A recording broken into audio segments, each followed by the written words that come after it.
But human life is like the dew at dawn, or a bub.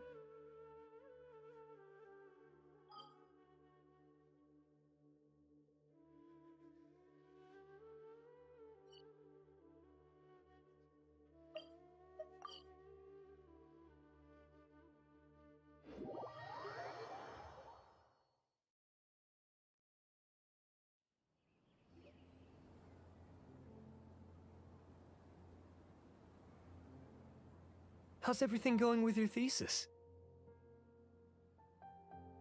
I should be able to publish it next month. A few days ago, I was worried that I'd have to stop my work on it. Thankfully, that didn't come to pass. Well, Azar was one of your thesis advisors. Honestly, I was afraid that you might have gotten dragged down as well. How did things get settled? The newly appointed acting Grand Sage reviewed all of our projects and gave us permission to continue our research.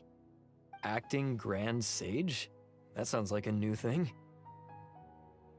Yeah, I heard that selecting new sages has been taking some time, so he's just filling in. But it's all thanks to him that our research results weren't jeopardized. Once my paper is published, I'm definitely giving myself a long vacation and getting some much-needed rest. Mondstadt sounds like a good idea.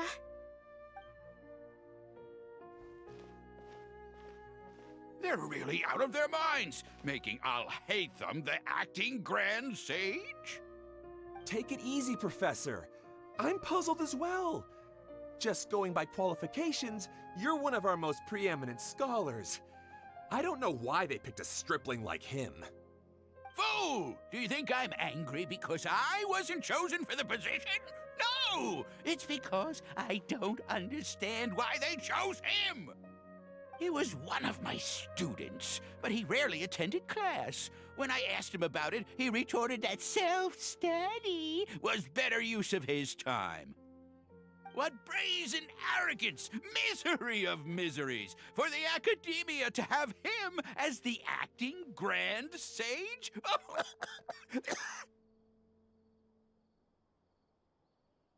Professor, don't get so worked up. I'll go get you some water. Psst! Want to hear a secret? I've heard the new acting Grand Sage is from Haravatat. Really? Who is it? Someone named Al-Haytham. Never met him myself, but he's a real hot topic right now. Lots of things being said about him. Hard to tell what's true and what isn't, though. There's also a Vahumana scholar who's been in the spotlight recently. They say that he's a likely pick to be one of the next sages. Oh, is he teaching any courses? Maybe we should drop by. Wow. News of Al-Haytham being the acting Grand Sage sure spread fast. Some people don't know who he is, though. Guess he's less famous than Paimon thought. Some people are saying good things and others bad. Especially that old guy just now. He really doesn't like Al-Haytham.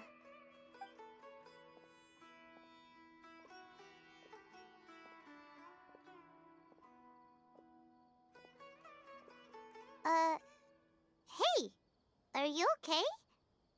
You don't look too good. The Matra. The Matra? I'm Ilias. I have to talk to a Matra about something important. In the state you're in?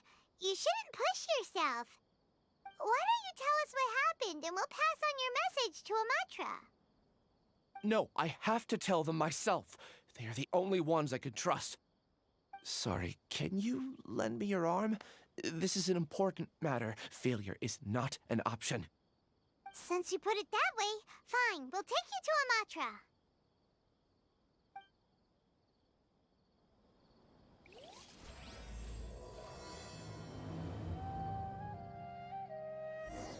We promised to take him to a Matra, but we don't know that many, do we?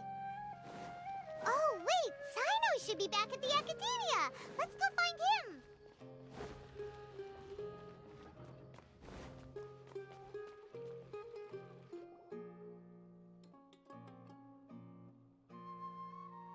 Hey there! Excuse us, but is Sino at the Academia? You two look familiar. Are you friends of Mahamatra Sino? I'm afraid he's out on a mission right now. But if you'd like, I can pass whatever message you might have on to him. We ran into this guy by the gates, and he seems really eager to speak with Amatra. It sounds like something urgent. Oh? If you don't mind, why don't you tell me about it first? Siraj. Siraj. That name sounds familiar. Isn't he a Vahumana researcher? Vahumana researcher? Yes, one of their most renowned, in fact. I hear he's as daring as he is intelligent. There are rumors he'll become Vahumana's next sage. But please continue, good sir. What about Siraj? I want to report him for conducting a dangerous experiment. He kidnapped me, tied me up, and took me to that horrible cave. Experimental equipment everywhere. I ran as fast as I could, a little slower, and he would have caught me. There's no rush. Please, take your time. What kind of experiments was he conducting? Where is this cave? I don't remember. Huh? You can't remember? All I remember is Siraj walking towards me, and then my head started feeling weird. It's like a nightmare that I can't recall. I just know that that place is dangerous, and that they must be stopped. Oh, I heard they conduct business in the tavern. We have to hurry.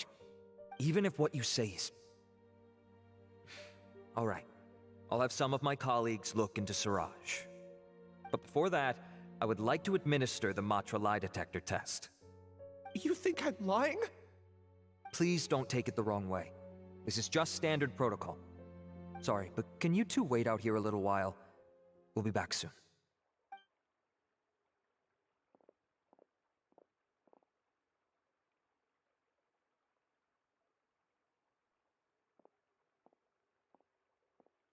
Huh? I'll hate them. Let me bring you up to speed. First things first, Ilyas passed the lie detector test. This indicates that what he said is highly credible. As such, we've decided to launch an investigation based on the leads he provided. Per protocol, this matter was reported to Acting Grand Sage Al-Haytham. After hearing about it, he left a message for Mahamatra Sino and then asked to join the investigation. Huh. It's kind of weird for you to be working with the Matra. Is there a special reason? You're overthinking things. My interest was piqued is all. Really? I'm surprised you have this much free time. In that case, let's join in as well, shall we, Traveler? It's already against protocol for Acting Grand Sage Al-Haytham to participate in this investigation. As for you two... Oh, never mind. After all, you were the ones who brought Ilyas here. I'll allow you to accompany us, but you have to promise to keep everything confidential. Don't you worry, our lips are sealed. All right, in that case, I'll fill you in on what we know so far. Ilyas claimed that Siraj will be conducting some business with a Kasharawar researcher at the tavern. This is one of his few clear memories. It seems he stumbled upon this information while escaping. Incidentally, Siraj isn't at the academia right now. He applied for long-term off-site research 1 month ago. It's close to the time that Ilyas had given, so we've decided to head to the tavern and investigate any suspicious persons. That's right. Arav, prepare to head out. You two, do as you will. Oh, come on! We already said that we're coming!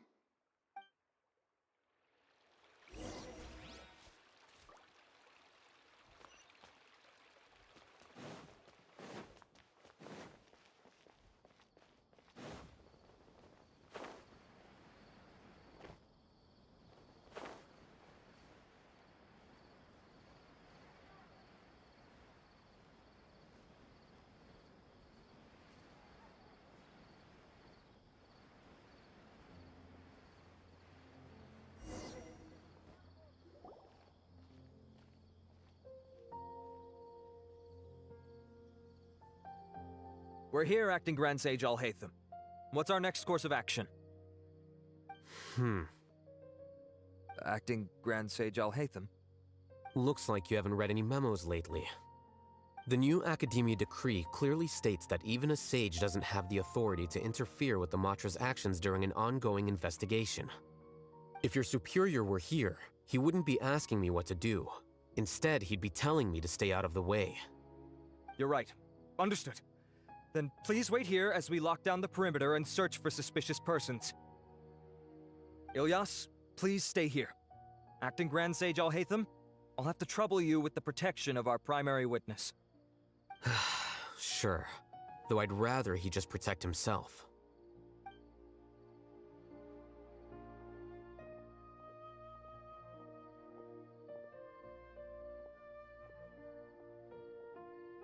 You're the same as ever, casually ignoring people just like you did back at Aru Village. Answering a simplistic question only enables the questioner. Besides, I need him to understand my position clearly. Arav has just as many doubts about my coming along as you do. But unlike you two, he's making this matter more complicated than it is, with his considerations like the acting Grand Sage is trying to seize the Matra's powers. That question was obviously bait.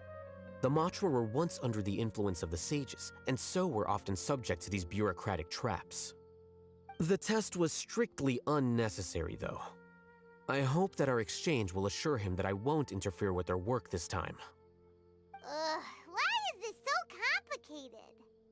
This is why I was against becoming the acting Grand Sage from the very first. Titles and rank inevitably make a lot of things more troublesome than usual. Excuse me, Acting Grand Sage Alhaitham. I've had a question on my mind, and I need to know the answer no matter what. Have we met before? No. I have no recollection of ever meeting you. Haha! I thought so too. I probably wouldn't have had anything to do with someone of your caliber. Then why did you ask? Well, for some reason I felt a sense of familiarity when I met you for the first time. Really? A misperception, perhaps. Or... Acting Grand Sage Alhaitham, we've apprehended a suspect. Siraj? No, it's the Ksharawar researcher who has dealings with him. His name is Narendra.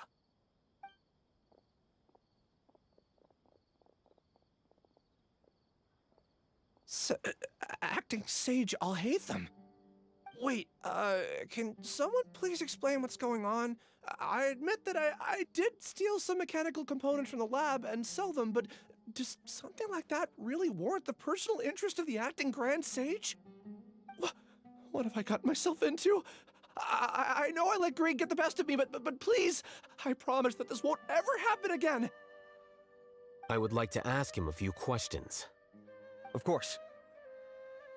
Do you know Siraj? Yeah, that's the name of my buyer. He asked to make the transaction at the tavern, but he never showed up. What were the details of this transaction? He's doing some kind of experiment that seems to require many power generators and electrical components that can only be found in our project. He contacted me in private and said that he'd pay a large sum of Mora if I was willing to put some aside for him, under the pretense of them being defective parts. We had originally agreed to meet at the tavern earlier today to do the trade. I sure didn't expect to get stood up, or run into you all.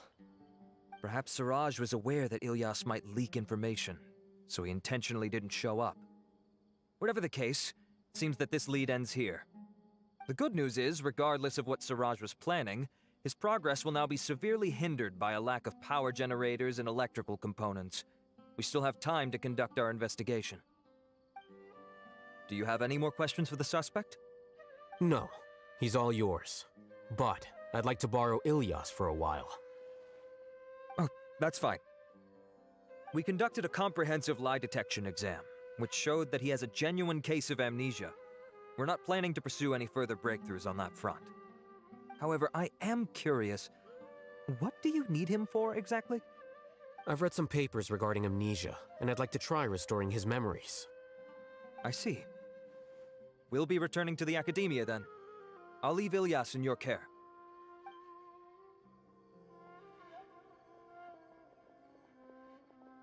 Follow me.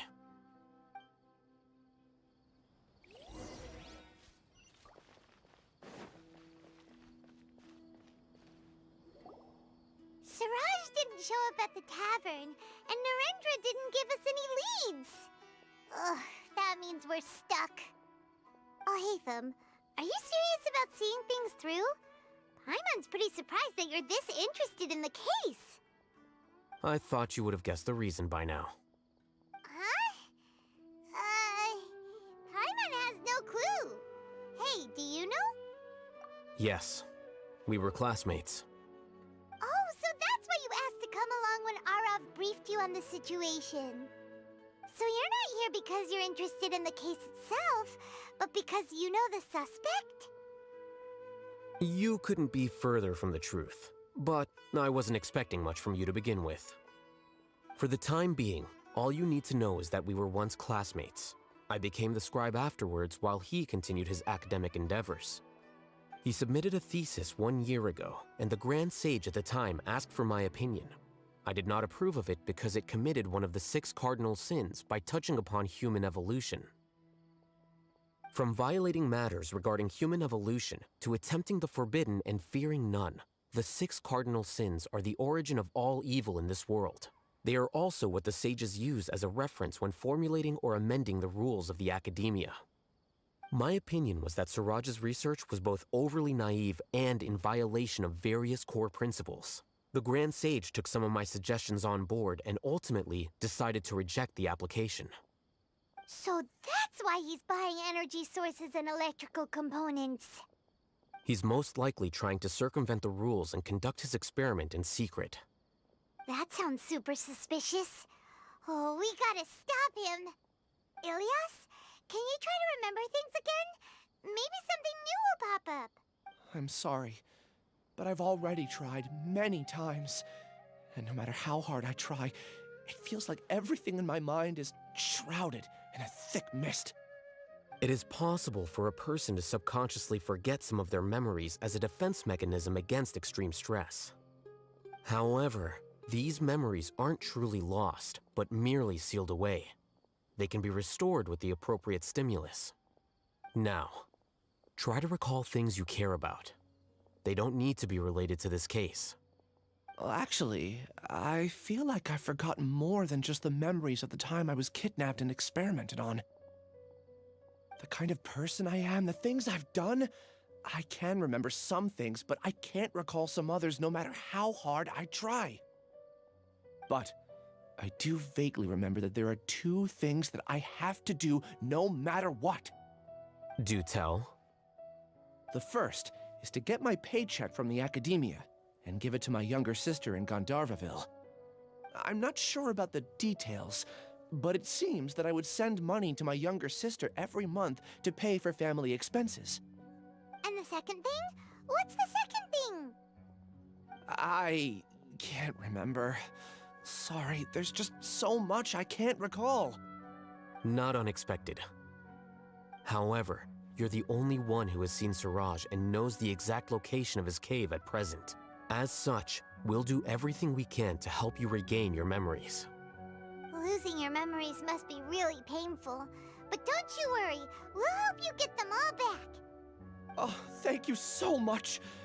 This feeling, it's more than just pain. I don't know how to describe it. I have so few memories that I don't even have a clear idea of who I am. And my head's always ringing. It feels like I could faint at any moment. But amidst all that, it also feels like I've been set free somehow. Nevertheless, I have you all to thank for bringing me what clarity I do have right now. Now, I do remember that I worked part-time at a place in the academia called the Research Preparation Center. That's also where I got my monthly paycheck. I see. In that case, let's go and find whoever's in charge there.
Acting Grand Sage Alhaitham.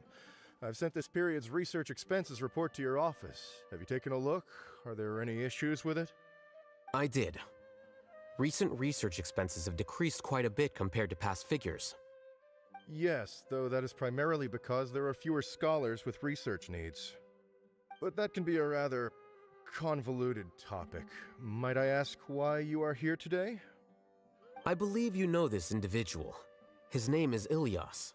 He worked part-time here, and he's here for his paycheck. Oh, yes, of course. Though, Ilyas, where have you been these past few days? That was our busy period, but then you disappeared without a word. Everyone had to pick up the slack. I'm sorry, something unexpected came up. But I know I've caused trouble for everyone. Is there anything I can do to make up for it? The other researchers have more or less finished your share of the work. However, there is one thing that is yet to be settled. Do you remember Chandra? You were in charge of following up on his off-site research application. He retracted his application a few days ago and canceled his off-site project. He's the 12th person to retract a research application this month. I'd like you to ask him why he did that. Chandra is probably having coffee at this hour, so you can find him at the cafe. Understood. Then, about my paycheck. I'll pay you in full once you return. However, make sure you don't disappear without saying anything again. Be considerate to your colleagues and give them some forewarning at least. Is this acceptable, Acting Grand Sage Alhaitham? I have no objections.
Ilyas?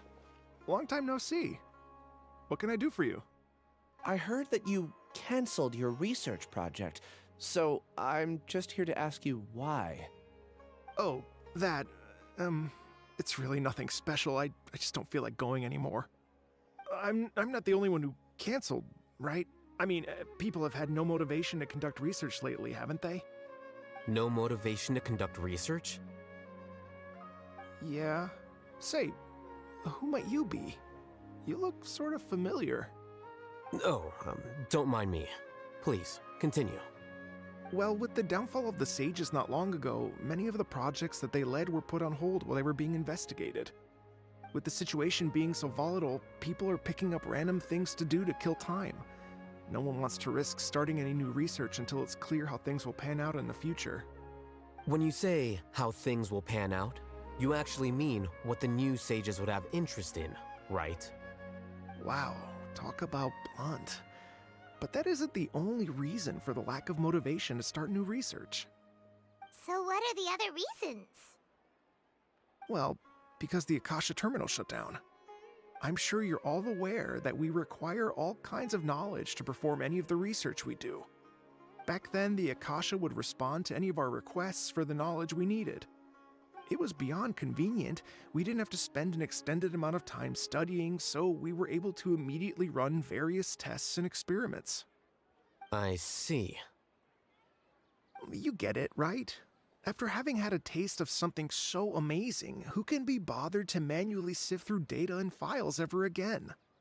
There are only a handful of people at the academia who are starting new projects or performing research.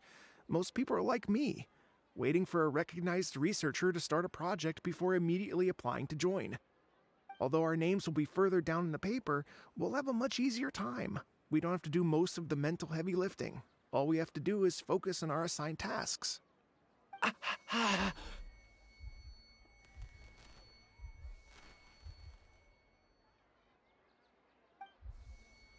Ilias? What's wrong? My head. It hurts.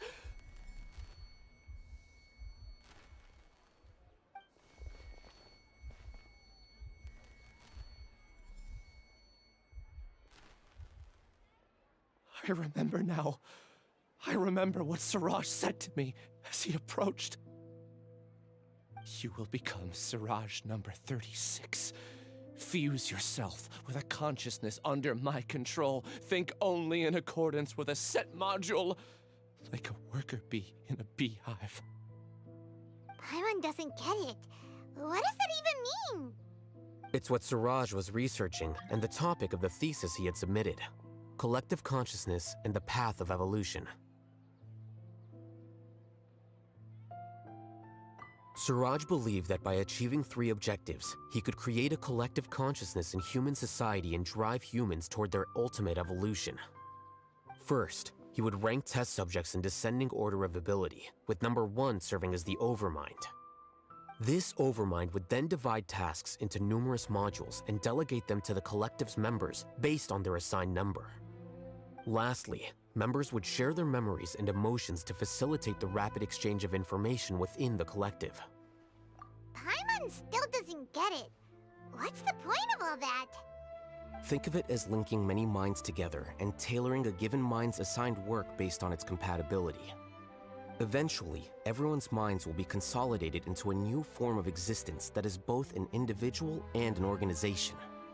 Siraj believes this collective consciousness is superior to individual humans.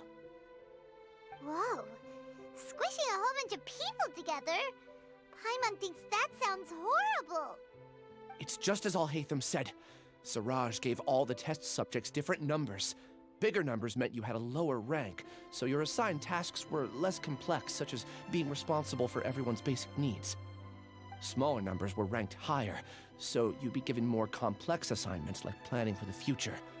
Siraj referred to me as number 36, and I think that was a low-ranking number. I also recall that Siraj said his plan was proceeding very quickly, and that the hive would soon be complete. Oh no, then we gotta hurry! We have to stop him before it's complete!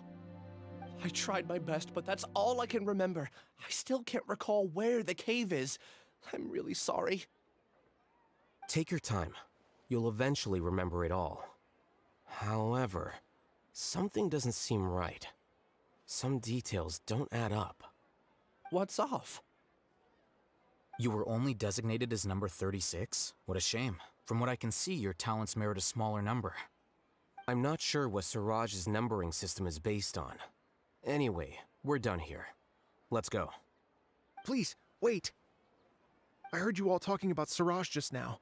Are you looking for him? Huh? Do you know something? Well, Siraj is pretty popular as of late. I heard he's gained recognition from a lot of well-known researchers. Supposedly, he's a strong contender for being one of the next sages. There are many who would give up everything to be a part of his research team. I'm nothing special, though, so I doubt I'd get the opportunity. That said, I do know a researcher who received an invitation from Siraj but declined it. Her name is Janaki. If you're interested, you can try to find her. She's usually reading at the pavilion in the garden.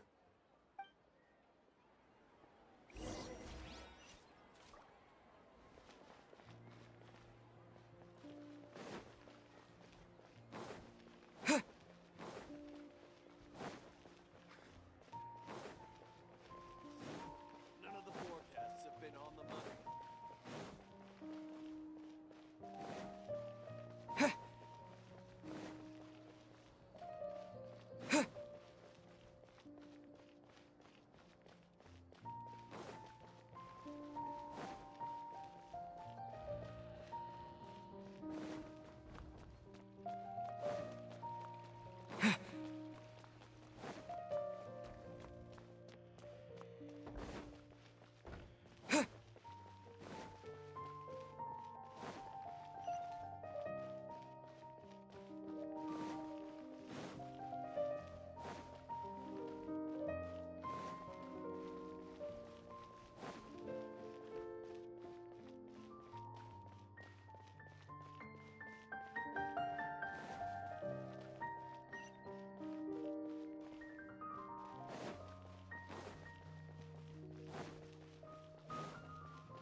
Are you Janaki?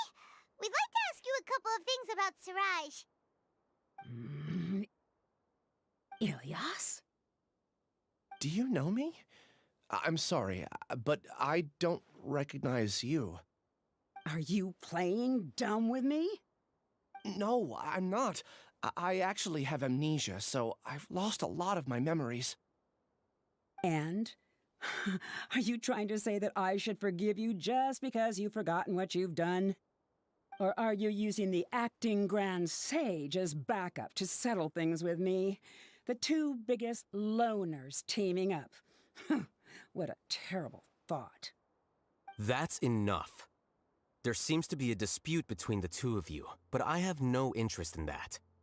I heard that Siraj once invited you to join his project. Is that true? So, what if it is? Siraj did extend an invitation to me, and I was also interested in his project. I think it was about collective consciousness or something. Anyway, he said that I could be number 45. I refused because I thought that rank was too low. No one wants to be placed at the bottom. Certainly not me. Ilyas is number 36, and Janaki was supposed to be number 45. Ugh, just how many people did Siraj have his eyes on? Tell me, did Siraj tell you how he assigned numbers? Yeah. Remember how the sages took advantage of the Akasha and extracted Yana energy from our heads back then? They left a document that records the amount of Yana energy that the Akasha had extracted from each person. I don't know how Siraj got his hands on that document, but he used it as the basis for his numbering system. I see. He believes that this data can be used to evaluate a person's computing power. Putting aside the validity of the data, it is meaningless to judge individuals based solely on their Jnana energy. At most, Jnana energy can only be seen as representing a portion of a person's abilities. Humans are complicated beings, so it is impossible to evaluate them using a single criterion. See? I knew I couldn't have only been ranked as 45. What else do you know about Siraj? That's it. He came to me, I refused, and that was the end of it. Is there anything else you needed? If not, I'm out of here. I've had enough of this eyesore. Please, wait. I still want to know what I did in the past. You really forgot? I swear, I don't remember anything. Paimon can vouch for him. The mantra also said that he truly lost his memories. I see. You know what? It's better this way. I get angry just thinking about it. so I really don't have the patience to fill you in. All you need to know is that you got a lot of people in trouble back then, including me. That's all I have to say. Goodbye.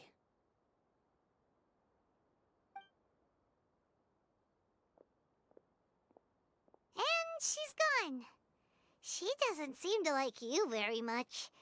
Do you really not remember anything? I really don't. But after she said that, I've had this heavy feeling in my chest. I guess I did something really horrible. Do you want to remember? Huh? Even though you're a witness against Siraj in this case, you've also lost your memory. No one can force you to remember if you don't want to. Even if you manage to remember, all you would need to do is feign ignorance and tell us that you tried the best you could, but to no avail. I'm not sure what to do. Like I said before, for some reason I felt a sense of freedom when I realized I had lost my memories. But I feel like I shouldn't be allowed to go free so easily. I still want to remember everything. What should I do? I can look up your file. Something that caused trouble for a lot of people in the past must be on file somewhere. Would you like me to look into it? Yes, please. All right, then let's return to the House of Dana. We've spent enough time here, and you should go and get your paycheck.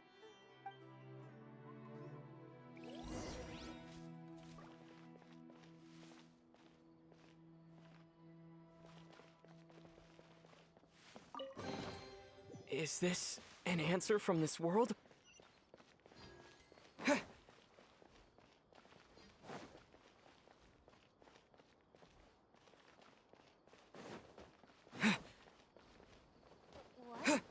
But I think it's way better to stay here and study.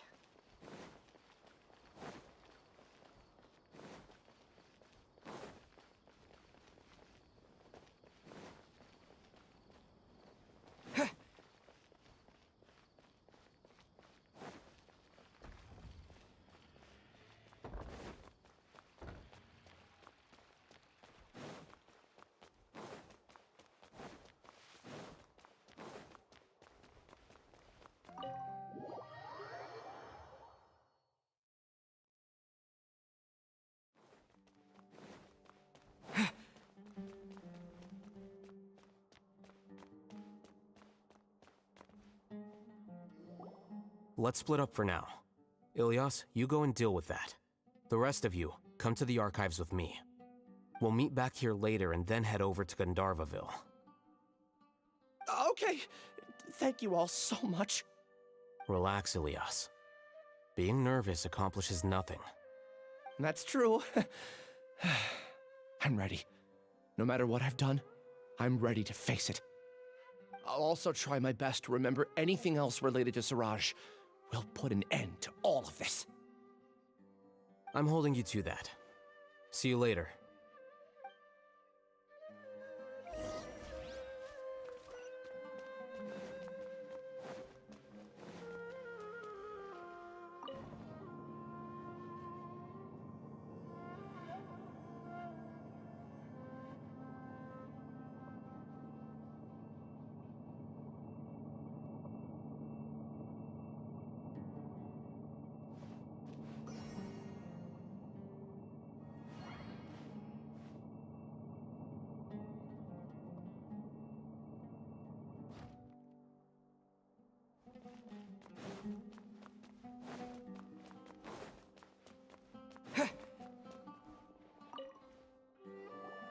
Okay.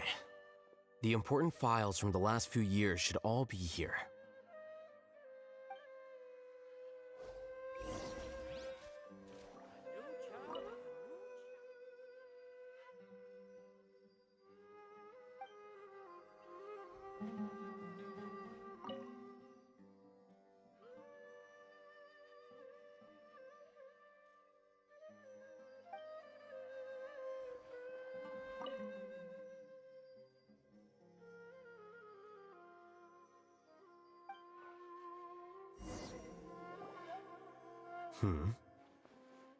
What's wrong? Nothing. Anyway, I found Ilyas's file. Let's meet downstairs.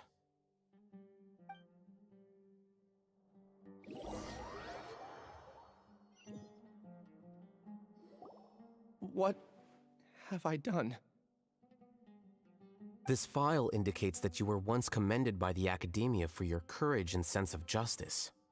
You were considered a hero. Huh? Me? Yes. Your instructor was engaging in academic fraud, and you were the one who reported him. Your report was found to be true after a series of investigations, and your instructor was brought to justice by the Matra. This incident caused quite the commotion, and the academia sent you a commendation. What is it? Are any memories coming back to you? No, it's just... my head feels like it's being ripped apart again. It hurts. Did I seriously do that? Then why? Let's put this matter aside for now. It isn't directly related to Siraj, so there's no need to push yourself over it. I'm sorry.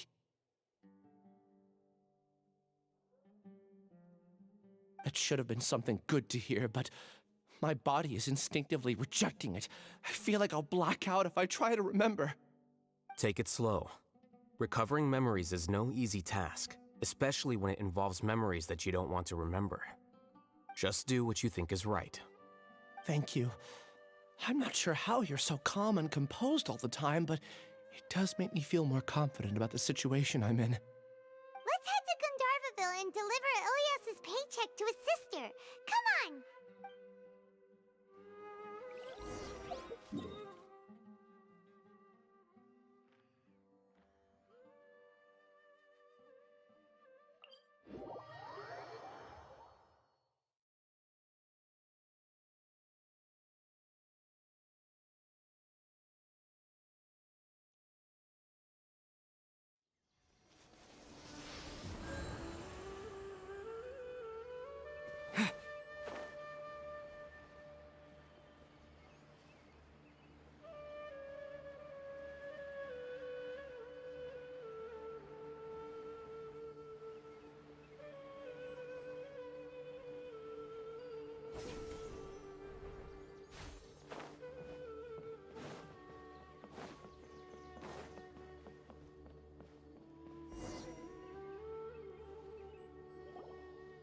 We should be close. Let me think. It should be this way.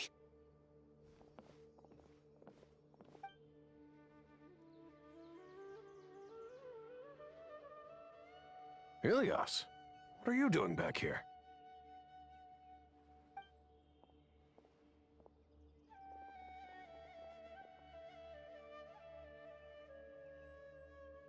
Dad, it's nothing. I was just wondering how everyone was doing. You sure everything's okay? Did they bully you again? It's all right. You can tell us. Ilyas, what's wrong? I'm fine. Just a minor headache. I haven't been getting much rest lately. Back then, I told you not to be a hero. Look how things turned out. I can't imagine how things are going for you at the academia. We've even been receiving threat letters. You don't have to force yourself to stay at the academia. You can always come back home. I'm all right. I just need a little rest. Ilyas doesn't seem like he wants them to know that he has amnesia. Hey! That's enough, you two! Ilyas isn't feeling well. You can keep nagging him once we get home. Ilyas, let's find somewhere to talk. So, how's your headache? It's much better now. Oh, here. It's this month's paycheck. How's everything at home? Same old, same old. It's just that everyone's worried about you. Don't mind their nagging. Deep down, they know that you did the right thing. It's just that after hearing a lot of bad rumors about you and seeing all the threatening letters, well, they're mom and dad. Maybe they just want you to conform a bit more. Conform. Yeah. You don't remember? After the incident, you... Ilyas? What's wrong? Ah, I see. I remember now. Don't worry, I remember now. You're acting a little weird today, you know? Anyway, I understand your decision, but Mom, Dad, and I just want you to be happy. I don't care if you're a hero or not. I just want you to enjoy life and relax more. Your understanding is a great comfort to him. Is it? That's good. Are you a friend of his? More so these two. My name is Alhaitham, and this is the Traveler and Paimon. Oh, that rings a bell. At any rate, I feel more at ease knowing that my brother has friends. Would you like to join us for dinner? I just happened to buy some extra food. Sorry, but I still have things I need to take care of. Well, that's a shame. Okay, I'll get going then. Take care of yourself, Ilias. Don't worry. I won't do anything to make you guys worry again. You remember now? Yes, I do. Thanks for that. You know, you don't seem like such a bad person. Is that your way of conveying gratitude? Oh, my apologies, but I meant every word. Remember when I asked at the tavern if we had ever met? I said that there was a sense of familiarity, but what I really meant was a sense of loathing. Loathing? Yeah, but having spent some time with you, I realized that you're not someone I dislike to that extent. Strange, isn't it? Why did I have those thoughts at that time? My strength is that I don't care about what others think. If you could also develop this quality, then you won't be as bothered by complicated social relationships. It'd be great if I could think like you. But first things first, I remember where Siraj's cave is now. I'll take you there. Really? That's great! Paimon remembers that you said there are 2 things that you had to do. We've only checked off 1, right? What about the other one? Are we not gonna do that first? There are more important things at hand. We have to stop Siraj before he completes his collective consciousness, or it'll be too late. You're right. Let's head out!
This is the place.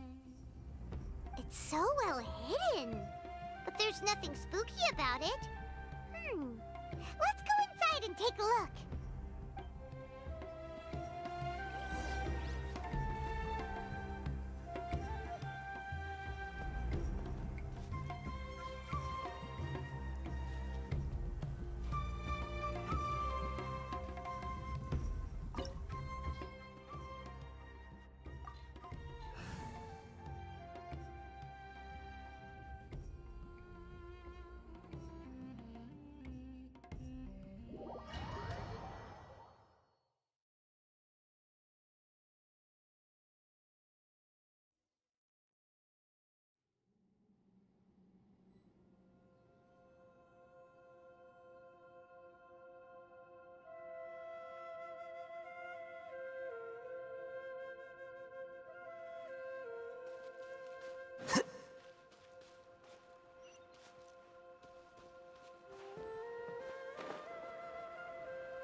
Weird.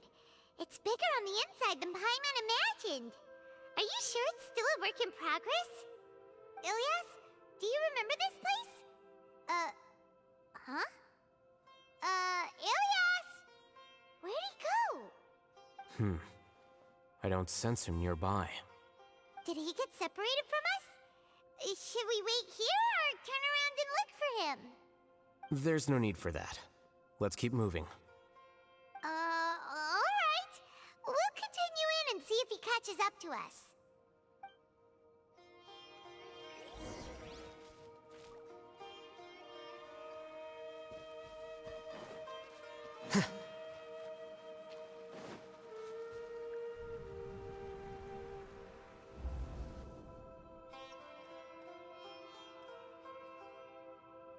It's okay, Ilias.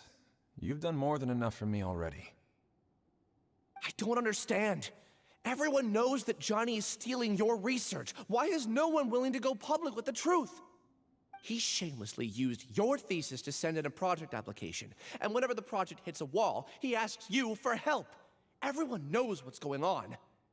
Do you know how many people are working on that project? If Johnny was kicked out because of academic fraud, that'd be the end of the project. Too many people would be affected.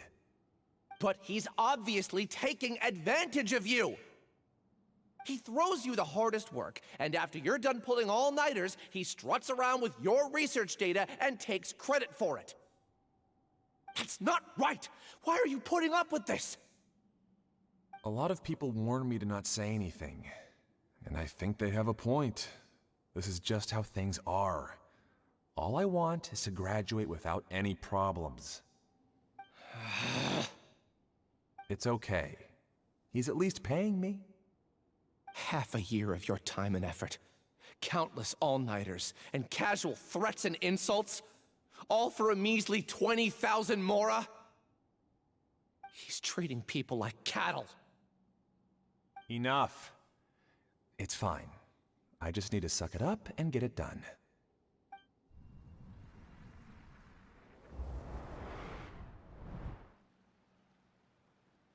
What's the matter?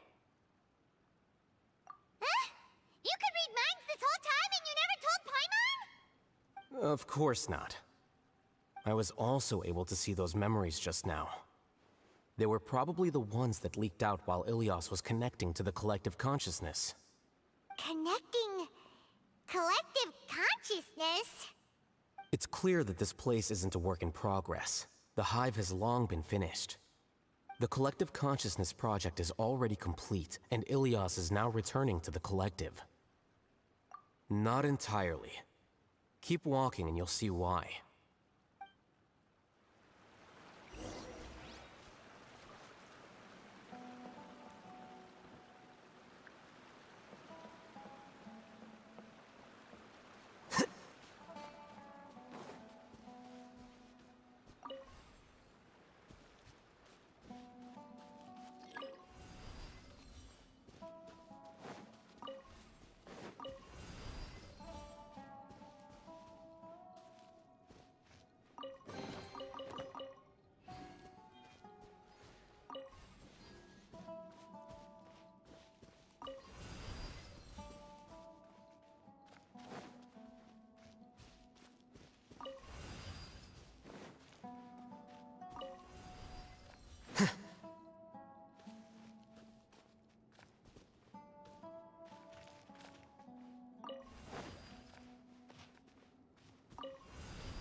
Flicker.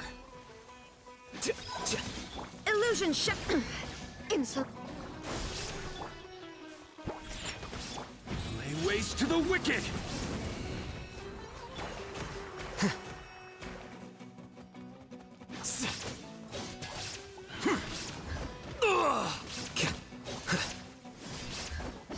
Well now.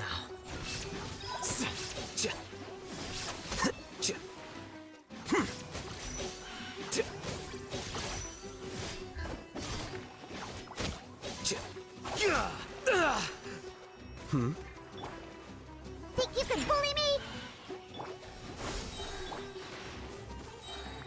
Germinate! There is no escape! Look at you, Bootown!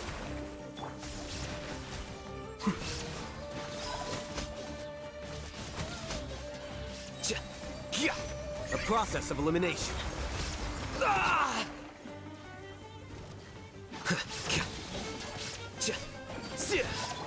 Flames, purge!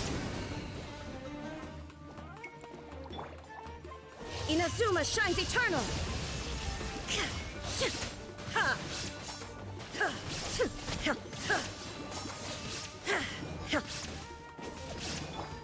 Flicker.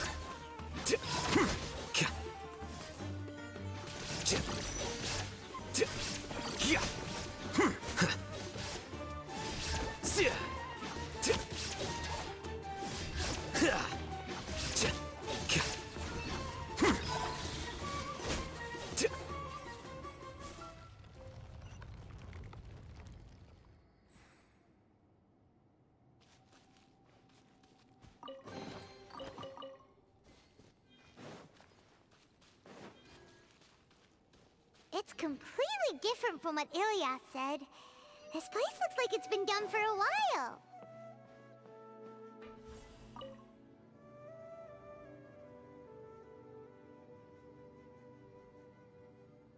Contributing to the collective by only thinking to your strengths. How easy. Huh? No. Whatever. Oh, Hatham. Just thinking of that name fills me with hatred. We must get rid of him.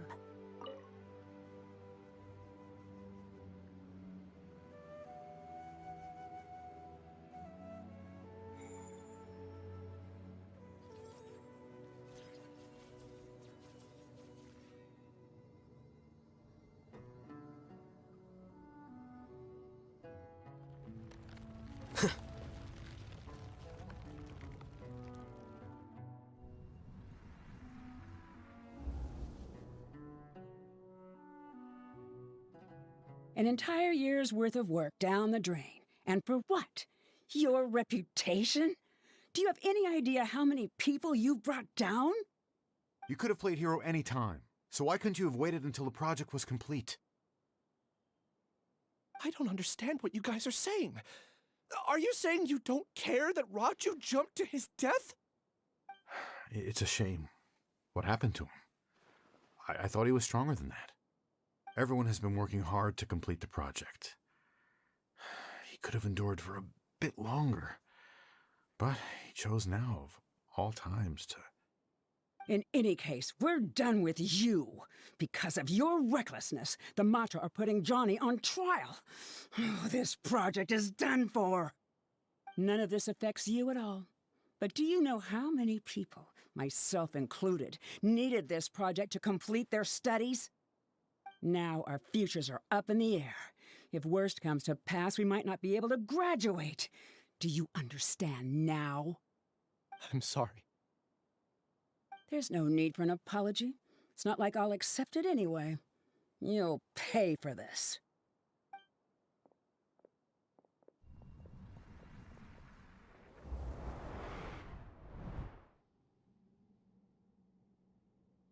Hey, you're blinking out again.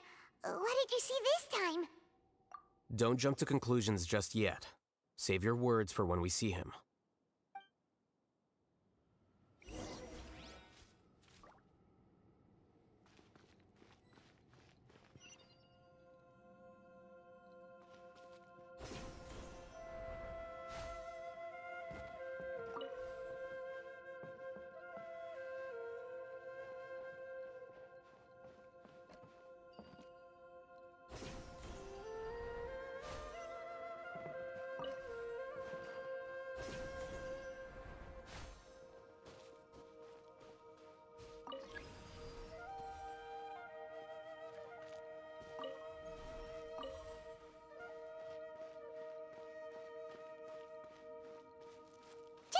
case, why don't we take both keys with us?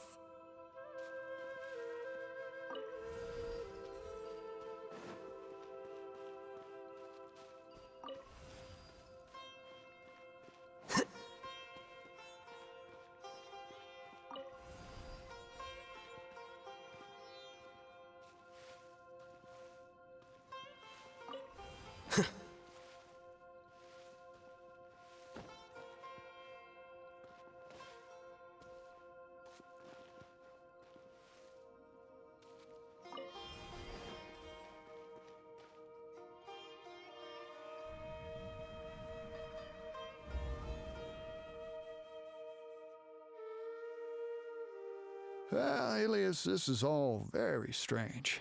Is there really no research group that will take you?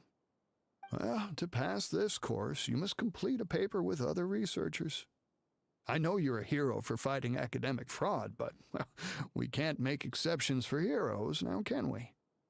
Maybe you should try to improve your relationship with the other researchers. Getting a reputation for being too unconventional will not stand you in good stead in the long run. I understand.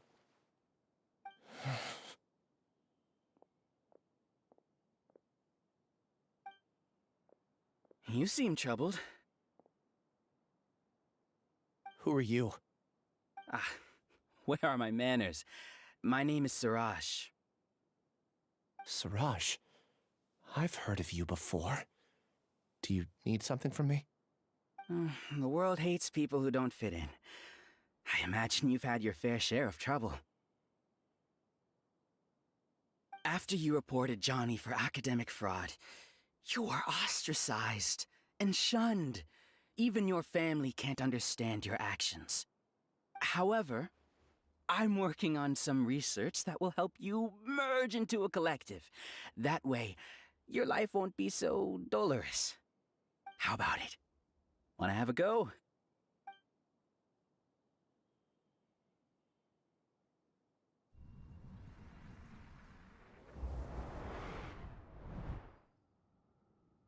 What did you see? Paimon can't believe it! He really did trick us! That giga jerk! No, Siraj is the real giga jerk here. Ilias is just a regular jerk.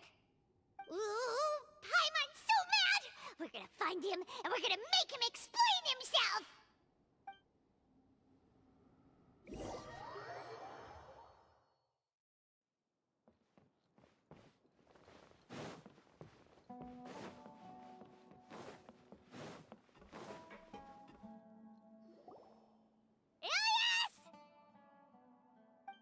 You've come. I intentionally slowed my integration into the collective consciousness because I wanted to see you one last time as Ilias. And I wanted to apologize to you as him. It was only at Gandharvaville that the second thing I must do occurred to me. Bring you all here. To throw off the Matra and bring Alhaitham to the hive. That was my task as Siraj number 36. You were already Siraj number 36? But you passed the Matra's lie detector test! Yes, I truly did forget many things during that time, even my identity and assigned responsibilities. However, it's not that I got scared and forgot. I chose to delete those memories. It's difficult to fool Alhaitham, so I had to create the perfect guise for myself. And the best guise is when you believe your own lies. Correct. I only told you that the hive was incomplete because I had deleted my memories of its completion. It was finished a long time ago.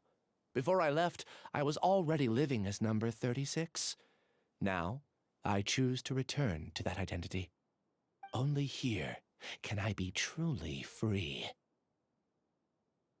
That's all I wanted to say. After I enter this room, my consciousness will merge back into the collective. And so, this is goodbye. Is this your decision? Yeah, the person we know is Ilias. not Siraj number 36. The outside world is painful sometimes, but Paimon doesn't think that's a reason to run away.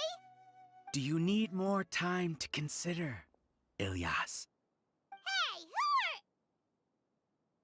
are... That is Siraj. So you're that giga jerk!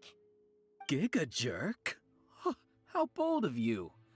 Have I done something to offend you? You! I modified Akasha terminals to allow users to share memories and emotions. Then, I recruited researchers from the academia to build a collective consciousness. I assigned numbers to everyone and divided the experiment's tasks amongst themselves. Here, people can live easily and happily without needing to exercise complex mental thought.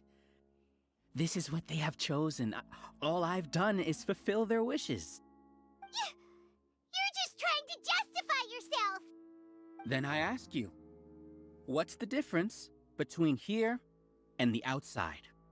There are researchers at the academia who engage in dangerous research in extreme environments while others become idle and listless. People are so obsessed with collective will that even those on the fringes will attempt to fit in after suffering setbacks. Isn't that right, Ilyas? There's no need to deny this, as it is fact. It is natural for social creatures to congregate together. And the terminus of conformity is a collective consciousness through which even an ordinary bee colony can become a powerful swarm. Replace the bees with humans, and this model becomes even more potent. Welcome to the hive, Alhaitham. You once arrogantly denied the merits of this project before the Grand Sage. A few simple words from you, and my research was consigned to nothingness. Of course, I'm well aware that you don't care about any of this. You don't care about the pain of others. But I didn't give up. I made my thesis into reality. When we arrived, I noticed many empty rooms in the hive. Oh, you noticed that? Then can you guess where their inhabitants are?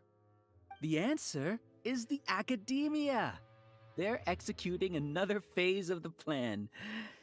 The plan to install me as a sage. The collective consciousness links all of us into a single mind, showcasing our individual strengths as we work together. We are able to execute complex undertakings while instantaneously modifying our strategies in response to unexpected situations. Everything has been proceeding smoothly. You are our biggest obstacle. With you out of the way, I'll use my growing influence to turn the collective consciousness into a legitimate study. The project will snowball until ultimately everyone will be part of my hive. No. The hive will be in control, and it will lead the academia towards a new future. We won't let you do this! What can you achieve with mere words? You weren't even able to change Ilyas's mind. Return to the hive, number 36.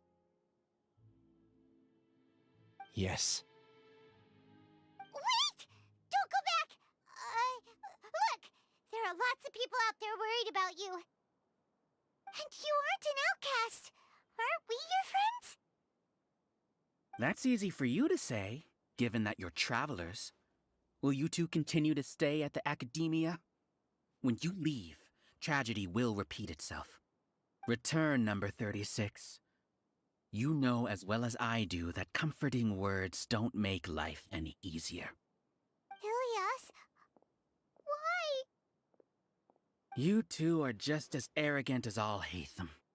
You think that everyone should be like you and live according to their own truths. But you don't realize that most people simply want easy lives. I allowed number 36 to leave the hive without his memories only because I knew he would eventually return. This proves that I know more about human nature than you do. Alhaitham, do say a word or two. I will consider them as your last. I made those words quite clear a year ago. The model you presented was extremely unstable. No amount of garish packaging will change its fragile nature. It can't be helped.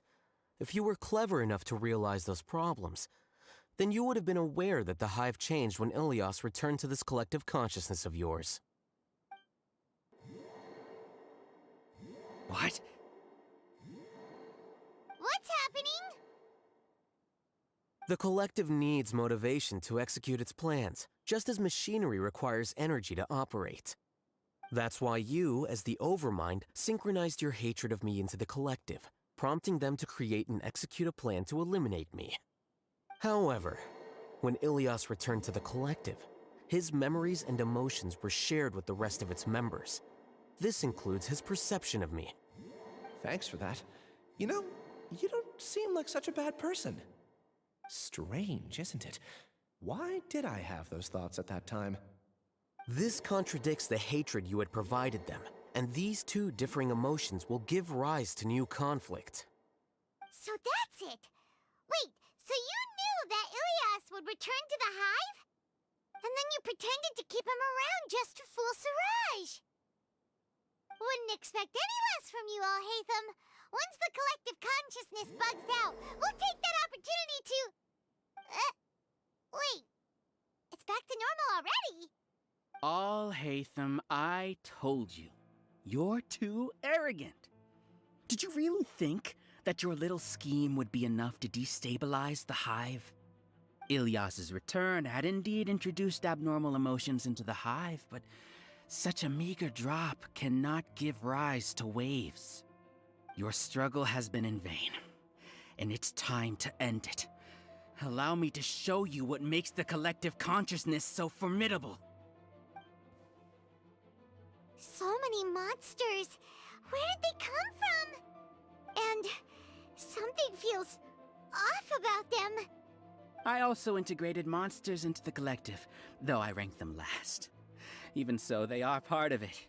Despite their lack of intelligence, perfect cooperation can be achieved, much like soldiers who have undergone strict training. Now then, drown in endless waves of monsters. You will all pay for your ceaseless arrogance. Hey, Alhaitham?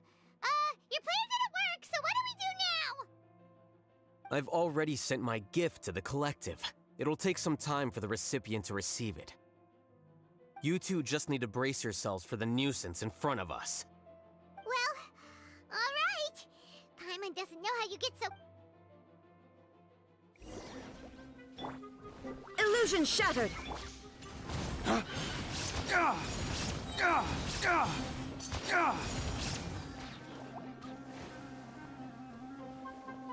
Dawn, break forth!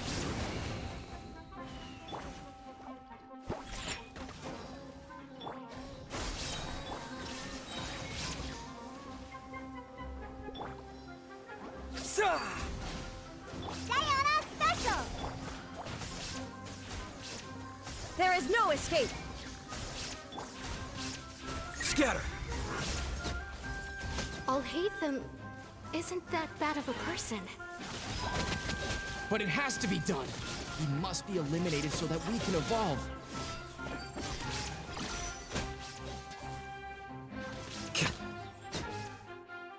You see? That is the will of the collective. Even with the hatred gone, they continue their work. An external anomaly cannot shake the collective's stability.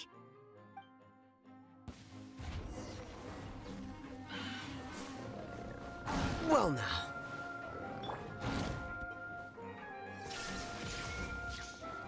Now you shall perish!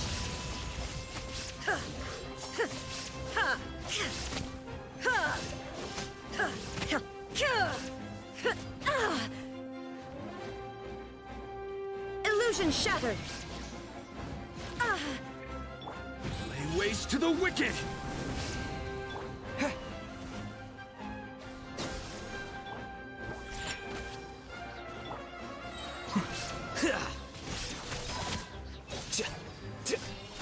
He won't hold out for much longer. He's a lot tougher than we imagined. Something's gone wrong with the academia. The mantra.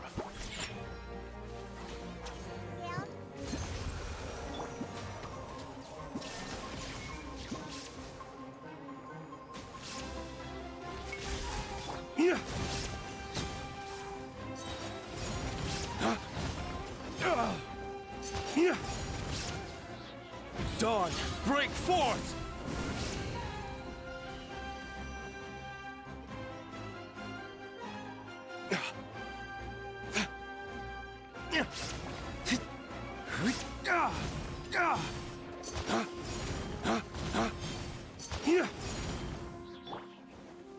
There is no escape!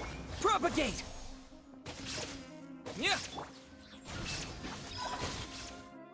What's going on? What's with this sudden influx of information? Silence! As the Overmind, I command you!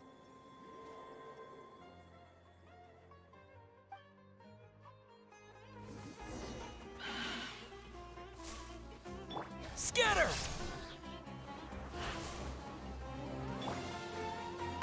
Scratch that! Huh, I'm here. Illusion shattered! Lay waste to the wicked! Torn to oblivion! Ha! Ha! Erase all threats. Flicker. Scatter! Shine down! Spring forth!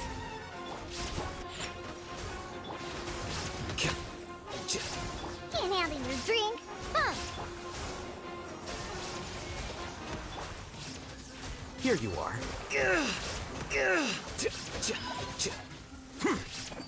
How is that possible? Why hasn't it been resolved yet? Was there an error in our judgment?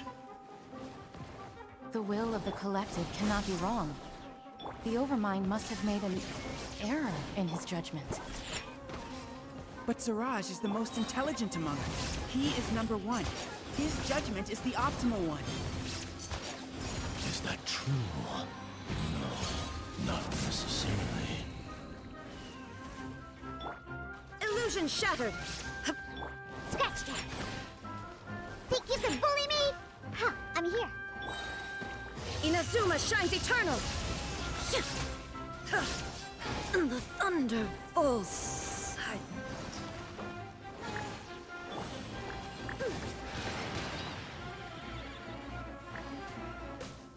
Scratch that! Huh, I'm here. Diana Special! Shaken and stirred! There is no escape! Flicker. Diffract.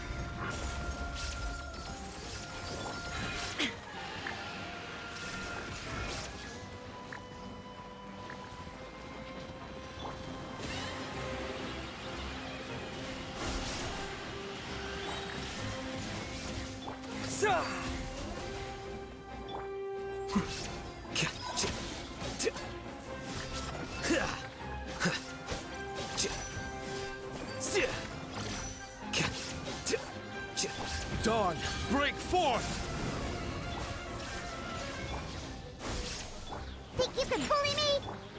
Here you are. Scatter!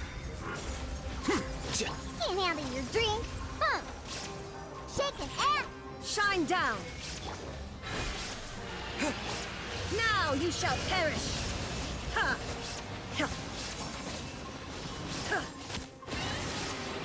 Spring forth! Here! Flicker.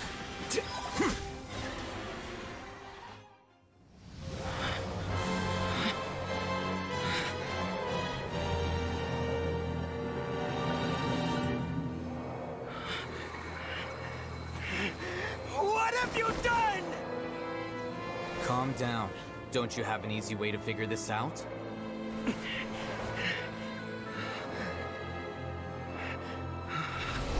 were only designated as number 36? What a shame. From what I can see, your talents merit a smaller number. Putting aside the validity of the data, it is meaningless to judge individuals based solely on their jnana energy. What you said to Ilias has now become a memory shared by all members of the Hive. I see it now! You've channeled and amplified their selfish desires! You're trying to destroy my hive from the inside out! Human minds are not infinitely pliable, and your hive has stretched many of them to their limit. Once your authority as Overmind starts to wane, it won't be long before your subjects snap back. Is it worth living here like a machine? Being a tool for the rest of my life? As soon as one person begins to have these thoughts, selfishness, doubt, and fear will propagate, thanks to the web of consciousness that you built. At this stage, your so-called hive has already fallen. It's not over yet. I am the Overmind! There has to be a way!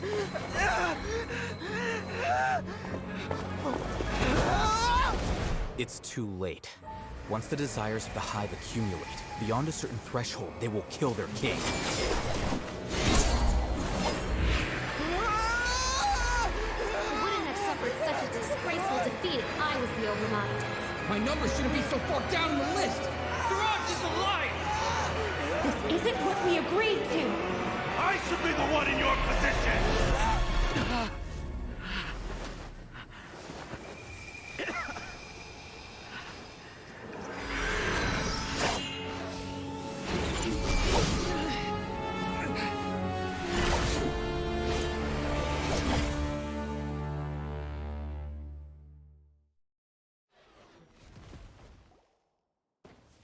The hive shut down?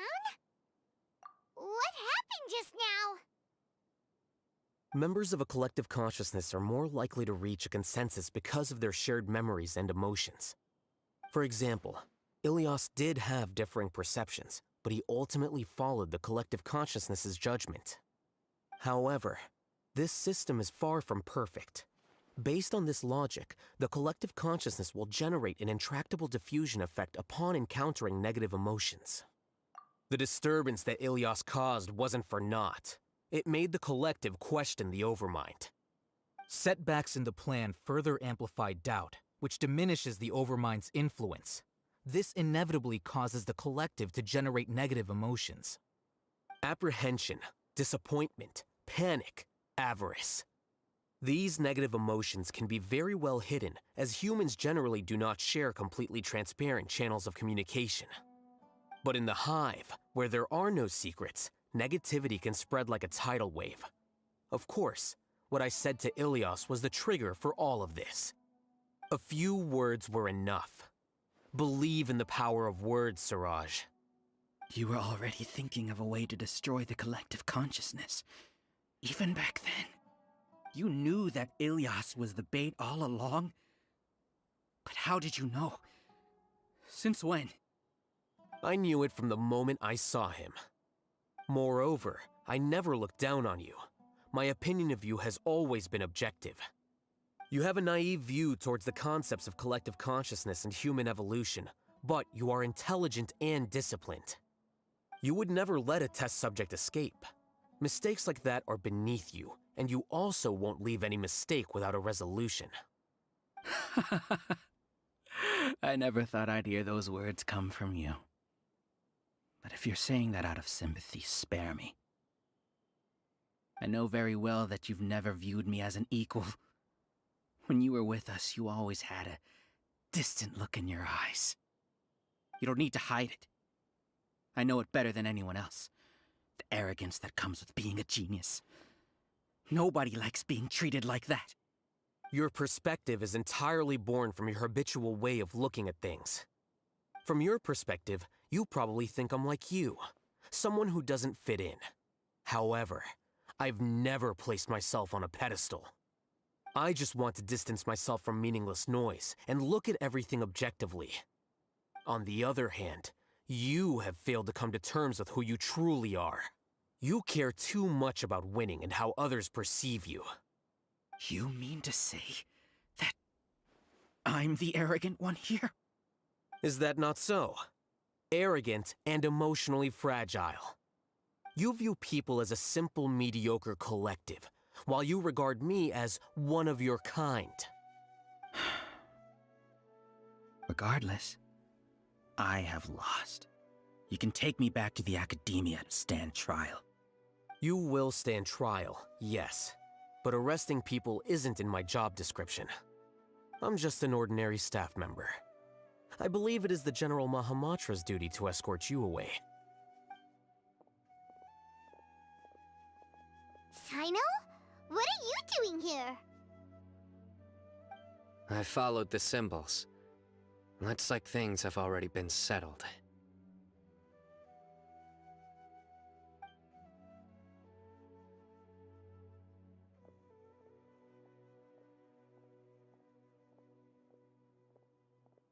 Symbols? I left a similar picture in my letter to him, and I made several similar symbols on the way here. Wait, what do you mean you left a letter? Oh, Paimon remembers! When Paimon first saw you, ASRock said that you had left a letter for Sino. So you really did know that something was up with Ilyas from the start!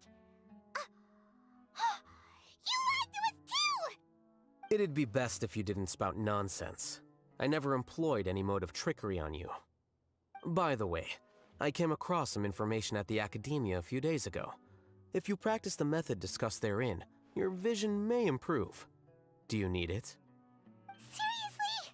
This guy. By the way, Sino, Paimon heard that Siraj sent more people to the Academia. We can't let those jerks get away! Don't worry. The Matra have started screening suspicious persons, and we've already arrested many of Siraj's associates. This was likely one factor that caused the Hive's consciousness to waver. Everything went as you predicted, Alhaitham. Good. Seems like the interesting part is already over. I'll leave the arrests to you all. See you.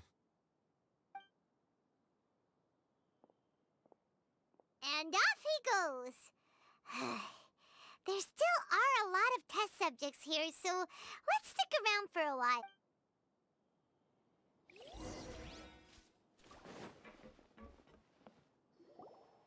Oh no. Oh no. I was involved in all these plans to get rid of the acting Grand Sage? What came over me? How could I do something like this? We were accomplices without knowing it. But I'm afraid that Alhaitham might pressure the Matra into giving us heavier sentences. Whether he's the scribe or the acting Grand Sage, we can't afford to offend him. It seems our future at the Academia will be full of uncertainties. We can discuss the future later. Leaving the collective left me with a strange sense of guilt. I didn't feel anything towards Alhaitham at first, since he wasn't well known. All the opinions I heard about him were negative, though. Siraj made us hate Alhaitham, and we blindly accepted that hatred and thought of him as a bad person. From how things look, we've done a lot of irrational things. I guess we're getting what we deserve. Could you help us apologize to Alhaitham? Sure, Paimon will help you tell Alhaitham. But whether he chooses to forgive you is up to him. It's okay. No matter what he chooses, apologizing will make us feel slightly better. If he chooses to remember this, we're prepared for our punishment. It's time to go. Let's go.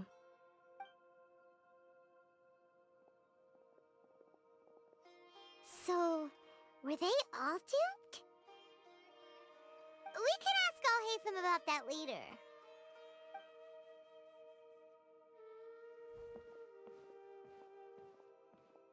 Looks like I can't exist as Siraj number 36. Yet, my life as Ilyas goes on. When I was at Gandharvaville, I thought about whether I should just come forward with the truth. But I didn't have the courage then. So in the end, I lost my sense of justice, but I also wasn't able to conform. Ilyas? Don't be sad. I'm the one who deceived you. However, I didn't come out of this completely empty-handed. The moment the hive collapsed, an idea popped into my head. I realized that the collective I was always trying to fit into wasn't as powerful as I had imagined. Understanding that gave me courage somehow. Perhaps one day I could be just like Alhaitham and not care about what anyone else thinks. You can do it.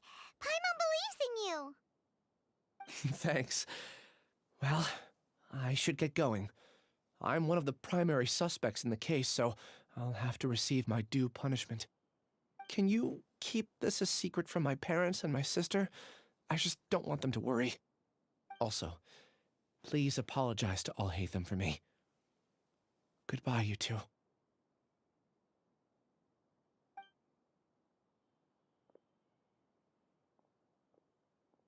All the test subjects have been taken away. I'll have my subordinates seal the place, retrieve all documentation, and destroy the system. Are you two hurt? I brought bandages and hemostatics. Paimon's fine. Just a little tired. Get some rest. Alhaitham is probably waiting for you at the entrance. Go see. Watch out for any of Siraj's associates who might still be in hiding.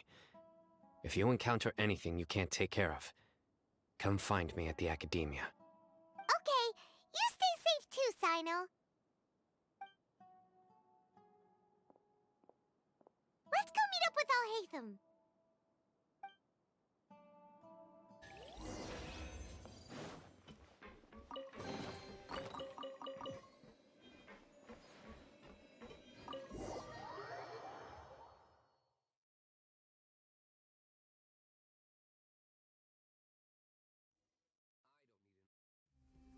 The matter's settled. We can return now.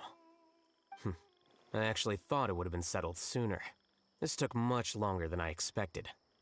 Judging by your faces, it seems like you two still have some questions. I respect your curiosity, but I'm off the clock now, so I'm not going to field any questions. Hey, we're not your colleagues! You couldn't tell that was an excuse just now? What? Are you kidding me? You're not leaving today until you explain what happened back at Siraj's secret base!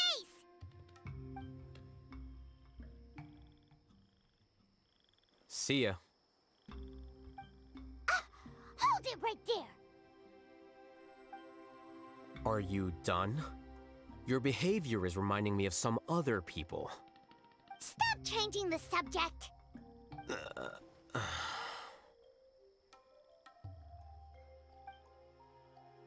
It's too much of a hassle to explain everything from the top.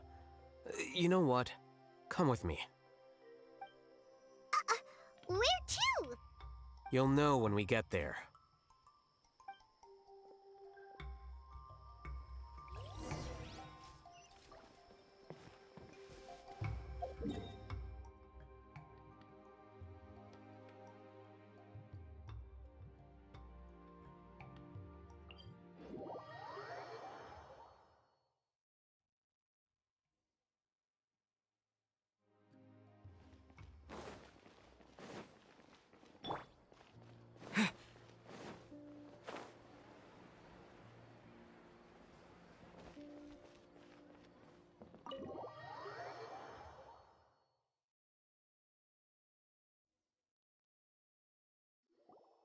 Is this your home? Yes. What's with you all of a sudden? Being all polite and inviting us over?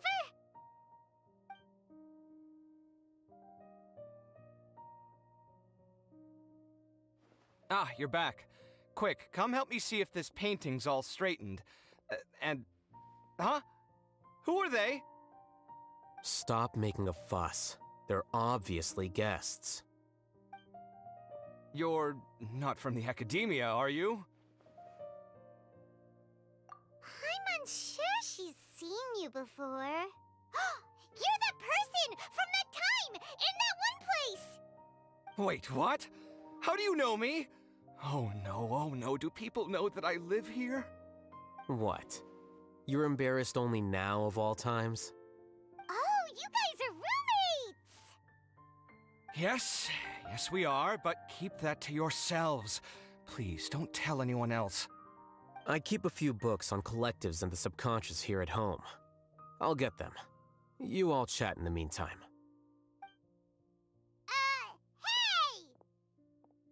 Hey! You're leaving just like that? What's the deal, Alhaitham?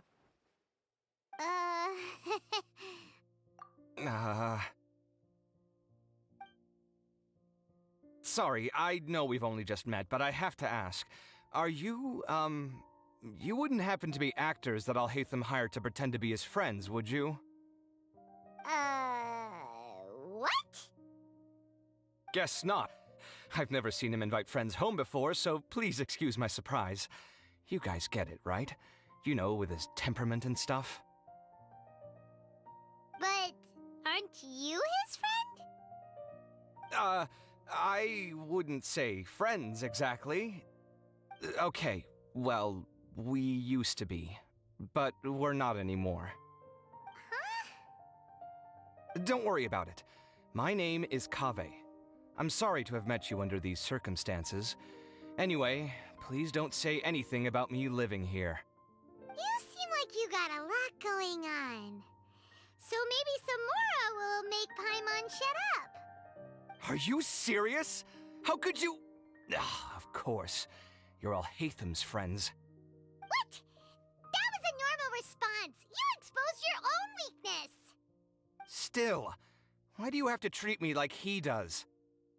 Judging by the deafening din coming from the living room, you all must be getting along quite well. Entertain your own friends, why don't you? I'll leave the books here.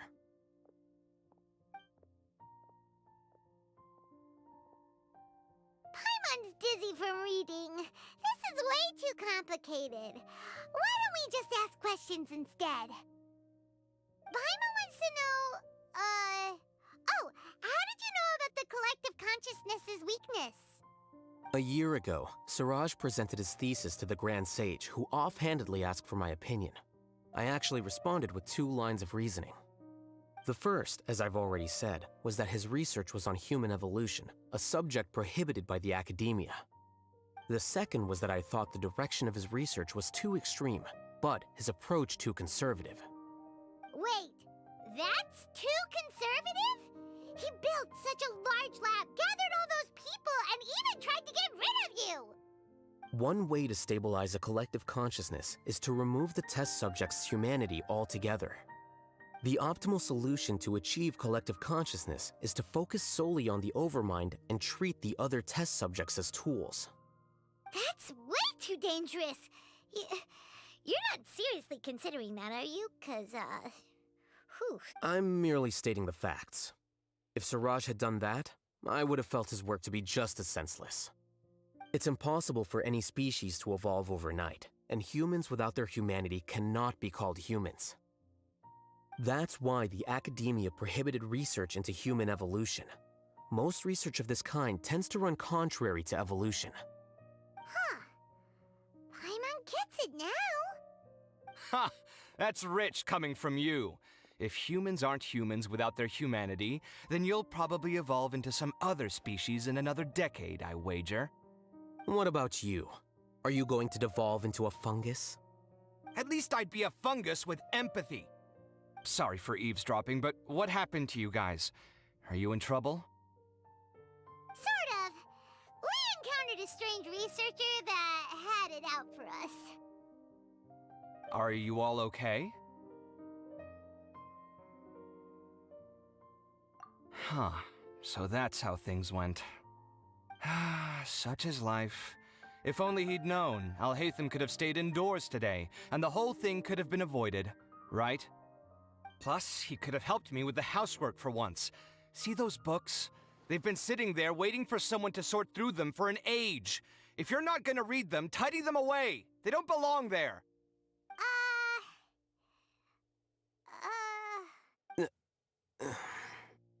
Can you feel the awkwardness in the air? I hope you're aware of your lack of conversational skills. Oh, so the pot's calling the kettle black, is he? Well, having said all that, are you okay? I'm doing quite well. Much better than that painting you're trying to hang on the wall. You don't understand anything. Stop criticizing my taste in decoration.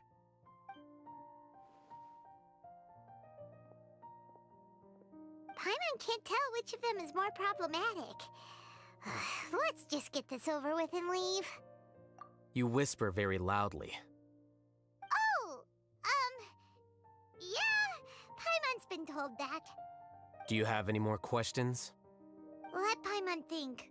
Oh, by the way, the other researchers apologized to you. They hope that you can forgive them. I bear them no ill will. More accurately, I don't really care about what they think of me. To some extent, they were also fooled by Siraj. The Matra will take this into account at their trials. Ilias also said that he wanted to tell us the truth at Gandharvaville, but he didn't have the courage. He apologized to you, too. It doesn't matter. I never considered asking him to come forward with the truth. Judging from his experiences, he's more courageous than the average person. There's no need to lay even more criticism on him. Criticizing the brave only shows how weak you yourself are. I'm going for dinner in 10 minutes, so I'll field one last question. Paimon doesn't have any more questions. How about you? Oh, yeah, that's a good question. You only started investigating with the Matra at the Academia because you were interested in something, right? But after meeting Siraj, it didn't seem like you were interested in him or his experiment. I had no interest in him personally, but I was curious as to why so many people were willing to form a collective consciousness with him. I now understand the reason. Correct. The fall of the Sages and the shutdown of the Akasha terminals deeply affected the Academia. The fact that Siraj's project attracted so much interest despite not being approved speaks to the lack of research projects as of late. As the acting Grand Sage, I'll have to figure something out. In addition, what happened to Ilias is worth our attention. Reporting academic fraud was the right thing to do. He didn't deserve the outcome that he had received. Paimon understands now. Oh, you're pretty serious when it comes to work, huh? I think minimum viable seriousness is a more apt description. I'll do my best to take care of this mess until my resignation is approved. Wait, your resignation? Yes. I've already submitted my resignation to the Academia. Soon, I'll resign as the acting Grand Sage and go back to being its scribe. I don't think Siraj knew about that. If he had waited just a few more days before acting, I would have already resigned. What he'd do then wouldn't have been any concern of mine. However, even without my input, his unstable model would have collapsed for some other reason, so it makes no difference. But why do you want to resign? I'm not suited to be a sage, nor do I want to be one. The official process to select the new sages is already underway, but this process is long and takes far too much time. If I serve as acting Grand Sage for too long, the position might become permanent. That would be troublesome. This job isn't something I want to spend the rest of my life doing.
It's important to keep your priorities straight.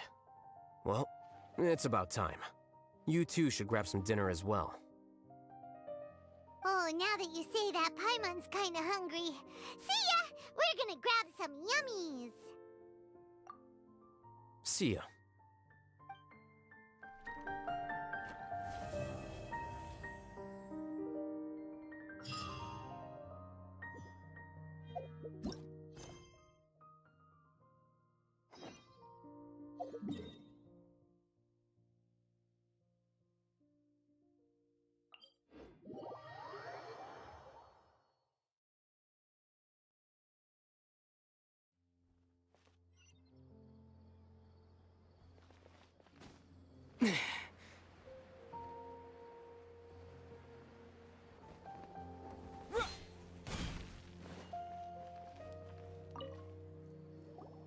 Greetings! Welcome to the Citadel of Regzar. Would you be interested in taking on some commissions? Are there any easy jobs where we can earn loads of mora for just standing around? Oh, better yet, for just sitting around? That's the kind of task we're interested in now. We don't currently have any commissions like that. However, I do have some relatively simple requests from residents that will pay several thousand mora. Really? That's all? That isn't nearly enough for Paimon. Yeah, Effendi, are there any high-paying commissions available? Ah, I see. Let me think. Spontamod recently initiated a research project on the ley lines and is looking for paid volunteers. There are several researchers in Spontamod who specialize in studying ley lines, so there is a great demand for ley lines data. Researchers often need to enter domains to investigate ley line disorders. They have been understaffed for some time, even after recruiting a good number of their own students. So, now they've turned to recruiting large numbers of volunteers. They offer substantial pay, but they also have strict requirements for the quality of the volunteers. Are you interested?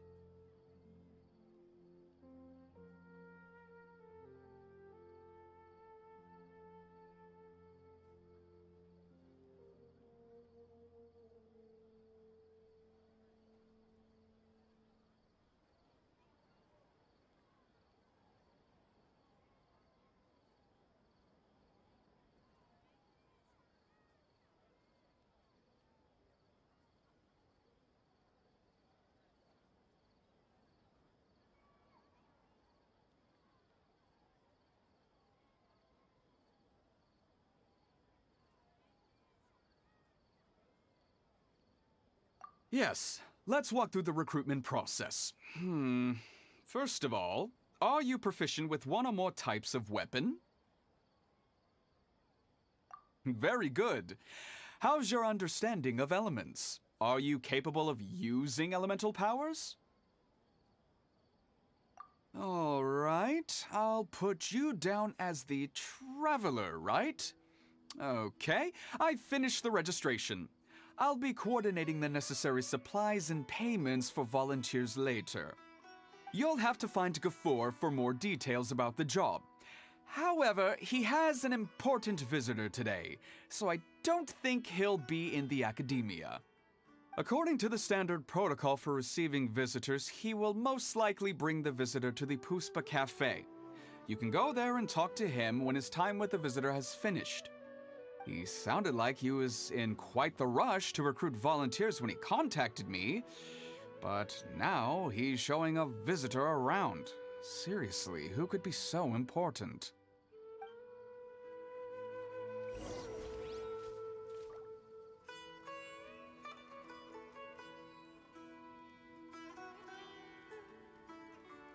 Military supplies for the Eremites must be distributed appropriately. Such a struggle every time I talk to those scholars.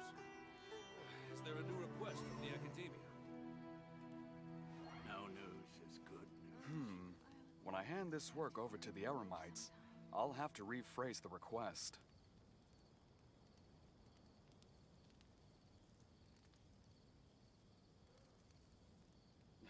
Military supplies for the Eremites must be distributed appropriately.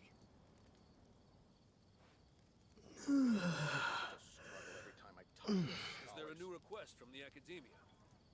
No news is good news.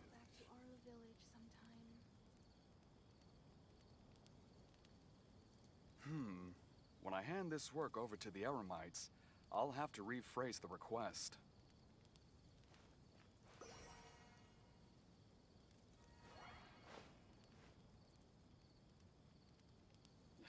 Military supplies for the Eremites must be distributed appropriately. Is there a new request from the academia? No news is good news. When I hand hand this work over to the Eremites, I'll have to rephrase the request.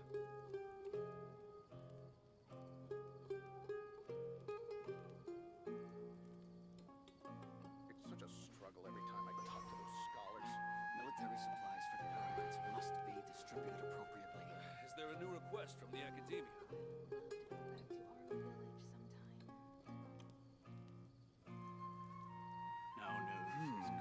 When I hand this work over to the Eremites, I'll have to rephrase the request.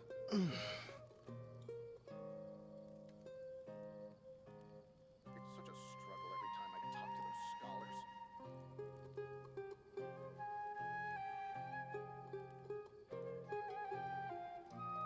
Military supplies for the Eremites must be distributed. Is there a new request from the academia? No news is good. When I hand this work over to the Eremites, I'll have to rephrase the request. It's such a struggle every time I talk to those scholars.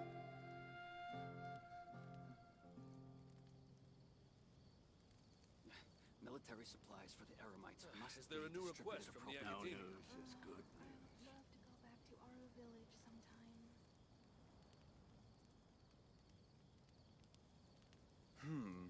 When I hand this work over to the Eremites, I'll have to rephrase the request. It's such a struggle every time I talk to those scholars. Is there a new Military request from the supplies for the academia? Eremites must be distributed appropriately. No news is good news.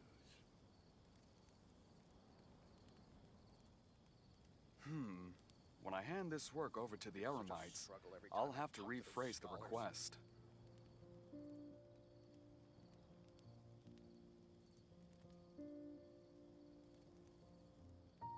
Military supplies for the Eremites. Is there a new must request be from the distributed. academia? No news is good news. When I hand this work over to the Eremites, I'll have to rephrase the request. It's such a struggle every time I talk to those scholars.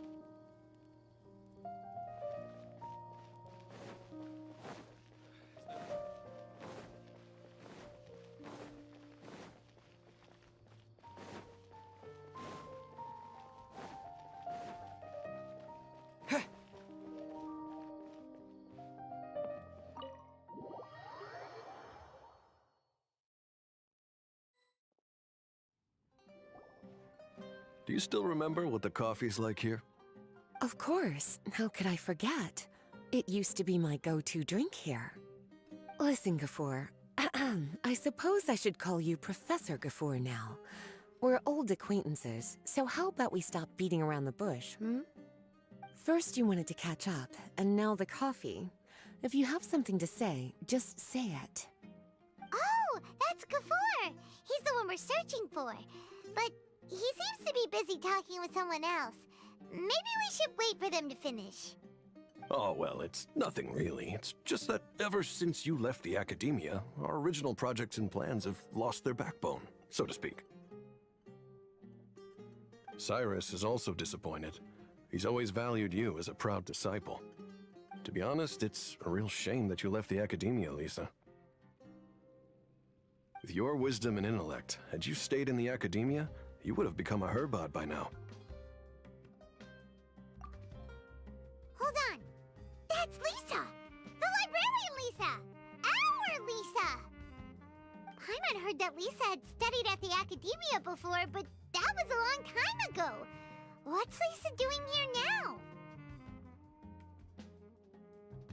If I'm reading the situation right, you're reminiscing about the past to convince me to come back, aren't you?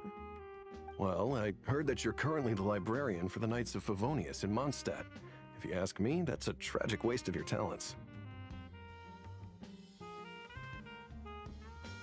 Why waste your time and energy on something as trivial as taking care of a library?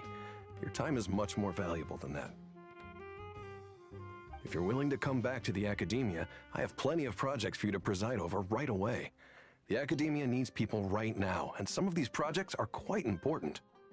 Yawn. So all this talk is to convince me to come back. I'm guessing Professor Cyrus doesn't know that you're talking to me about this. As a matter of fact, he has long wanted you to come back and work at the Academia.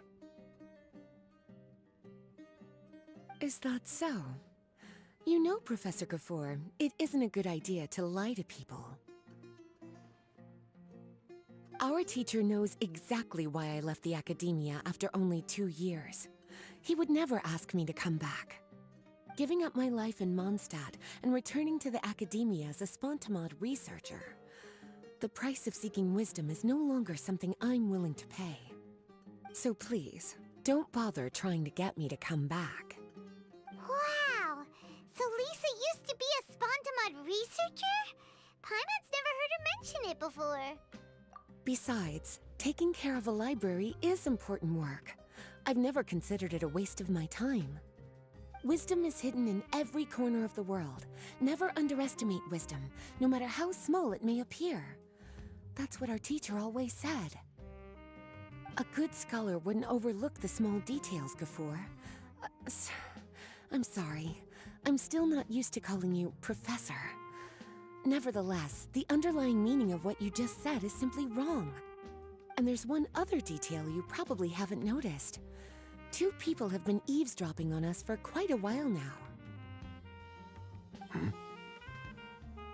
Is there anything we can help you two with? Hello, Lisa! Well, if it isn't you two. Long time no see, cutie. Paimon. Excuse me, but what business do you two have here? Well, actually, we're here to participate in a research project on ley lines for Spontamod. We just finished registering with Effendi. A research project on ley lines? Oh, darling. You haven't joined the Academia, have you? Right. Effendi told us a research project is looking for paid volunteers. That's what we came to see Gafoor about. Paid volunteers? Gafoor, is the Academia really that understaffed? Or are there projects that insist on the use of outsiders? No. The paid volunteers are for a conventional project to monitor the ley lines. All operations follow the prescribed safety protocols. We rely on a lot of manpower to collect the data. There's no way around it now. But if only you would agree to come back and preside over some matters, we wouldn't have to go through all this nonsense. If memory serves me right, collecting ley lines data requires investigators to go deep into domains, which can be dangerous. We've seen our fair share of combat since leaving Mondstadt. Exploring a domain is like a walk in the park to us. It's been so long now. I can only imagine what wonderful stories you have to share. So there's nothing to worry about. Since you two are here to apply for the project, then please wait a moment while I talk to Lisa. I'm sorry, Gafoor. My answer is still no. Aren't you even a little bit interested? I have never regretted my decision to leave the Academia. I don't think that will change in the future. I thought after all this time you would have a different answer. But you're still as obstinate as ever, Lisa. You've made yourself clear. I'll only make a fool of myself if I keep insisting. In that case, I still have unfinished business to take care of, so I'll take my leave. See you at the Darshan reunion in a few days. Yes. Don't worry. I'll be there on time. As for you two, please come see me later in the Mautiima forest when you're free. We'll need your help with the volunteer work. Oh, and one last thing, Lisa. Yes? I wish you the best of luck in Mondstadt. Thank you.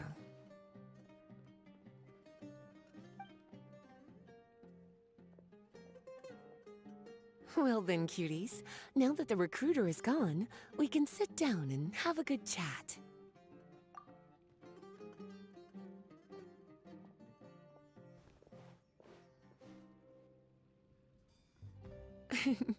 Much has been happening within the Academia, and Gafoor is paving the way for his future. By the way, Lisa, what brought you to Sumeru? Are the nights okay with you being gone? Of course. Jean gave me an extended paid vacation.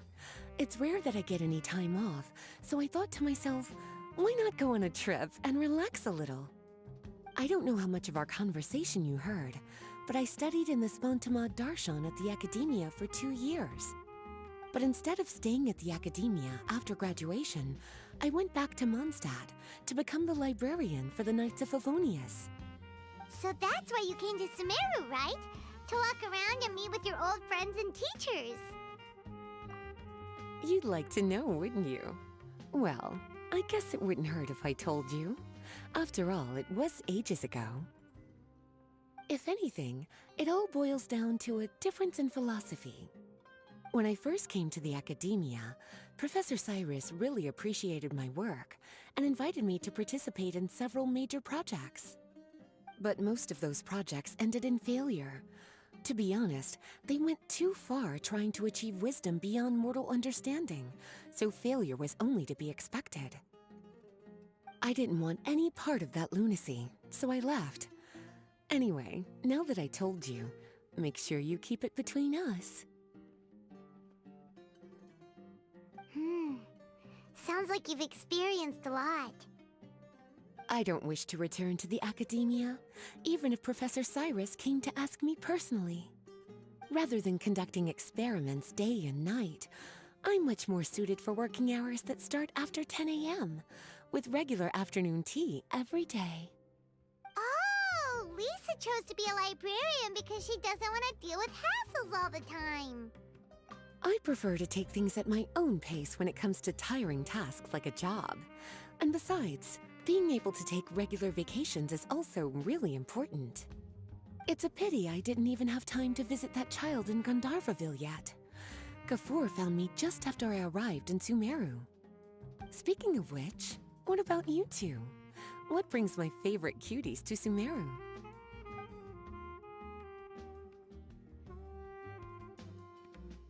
I see. Even I didn't expect them to be so bent on their pursuit, wanting to even surpass the gods. Sounds like you were involved in some remarkable events again, and I was completely unaware.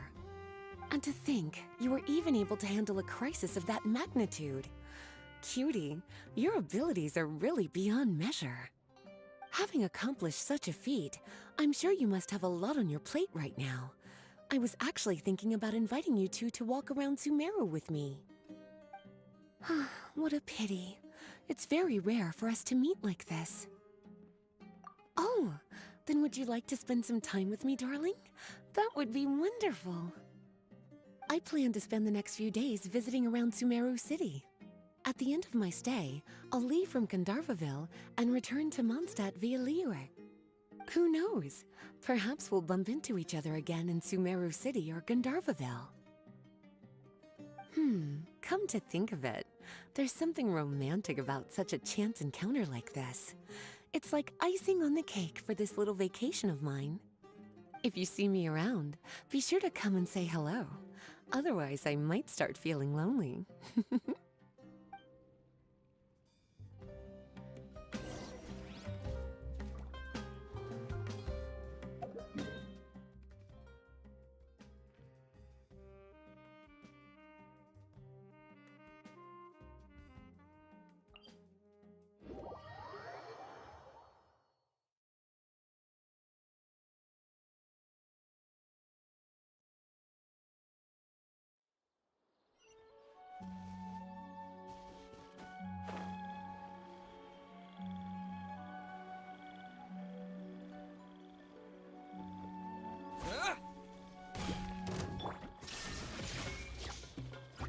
Scratch that!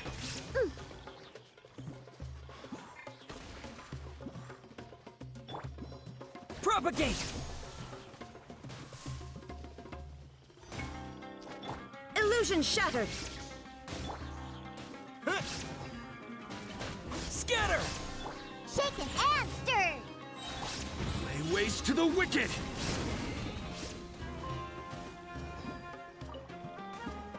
Propagate! Diana Special! Shine down!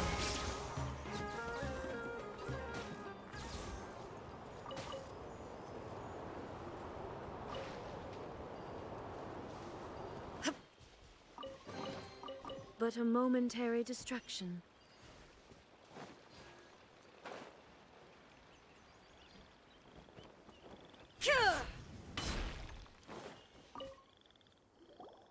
There you are. Looks like you two are ready. Very well. Let me inform you of some details. Spontamod has been involved with the ley lines for a long time, and it's imperative that their current is constantly monitored. This research project was also organized to help meet this demand. However, because abnormal fluctuations often occur in Sumeru domains, we must regularly send people deep into various domains to record the situation with the ley lines. Since it's often dangerous inside the domains, we've established a rule of only dispatching personnel with combat capabilities. It'll be your task to go into the domain and record any ley line anomalies. However, if you encounter any danger, please prioritize your safety. Well, those are all the necessary details. When you're ready, you may enter the domain.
Burst forth! Witness my great undertaking! Swirl, Mark II! Here you are. Diffract!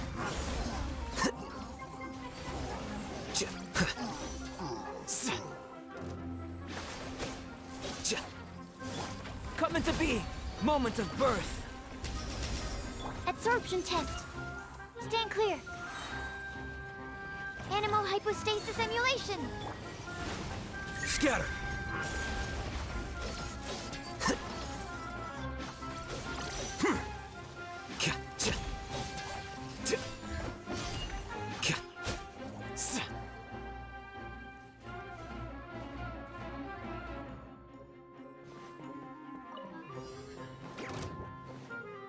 flicker. Live! You're in for a little shock. Try not to... Come on out!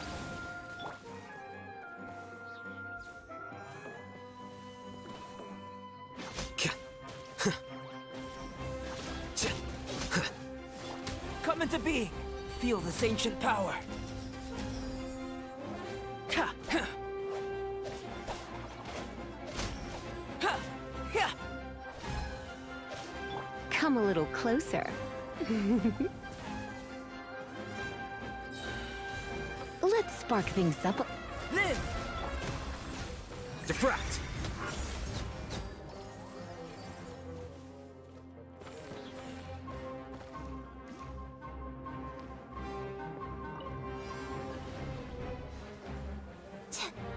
Uruguay, you're up! I see everything.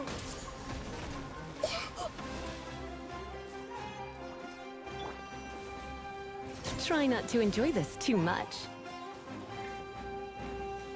Go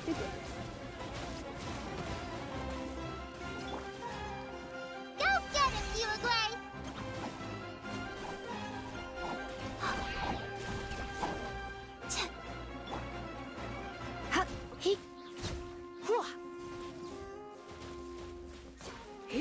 You're in for a little shock.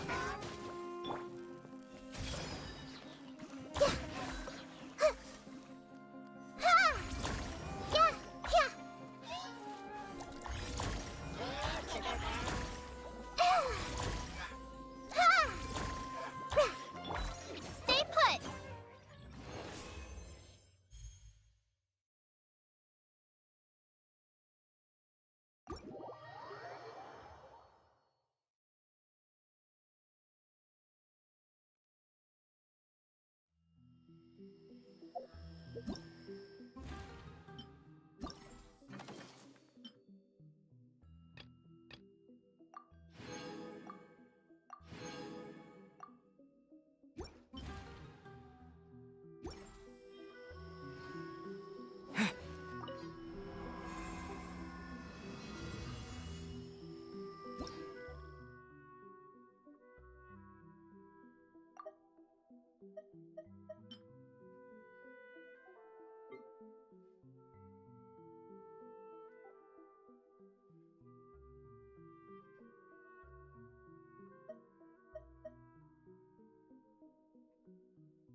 Coming to be... Oh! A miscalculation. Moment of birth. Allow me. Here you are. Scatter.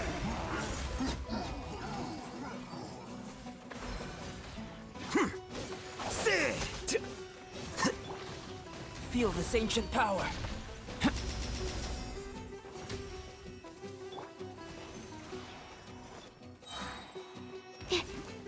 Animo test 6308.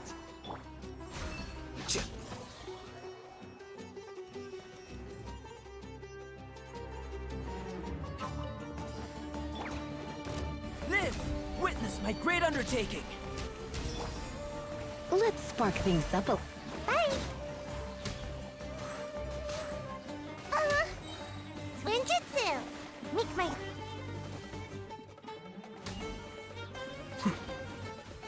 Diffract!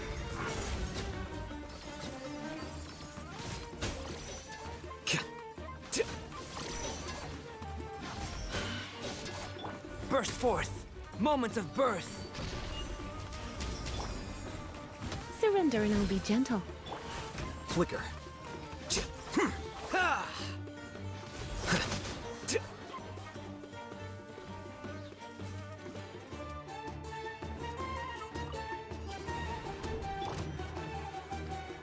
Sharing my knowledge. Everyone hold hands. Let's spark things up a little. Ready, go!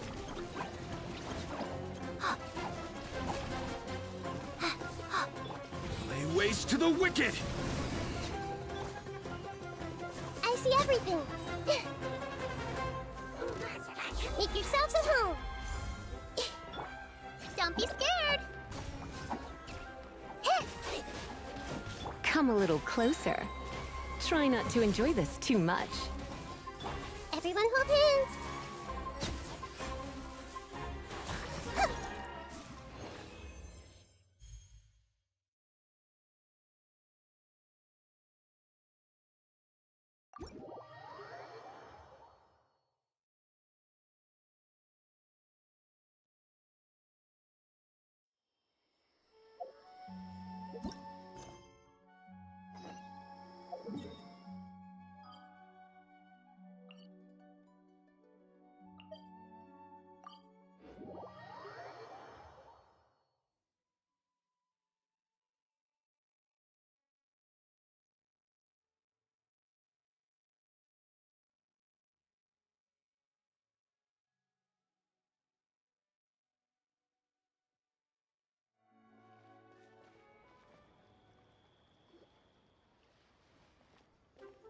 Paimon votes we go say hi to Xiangling first.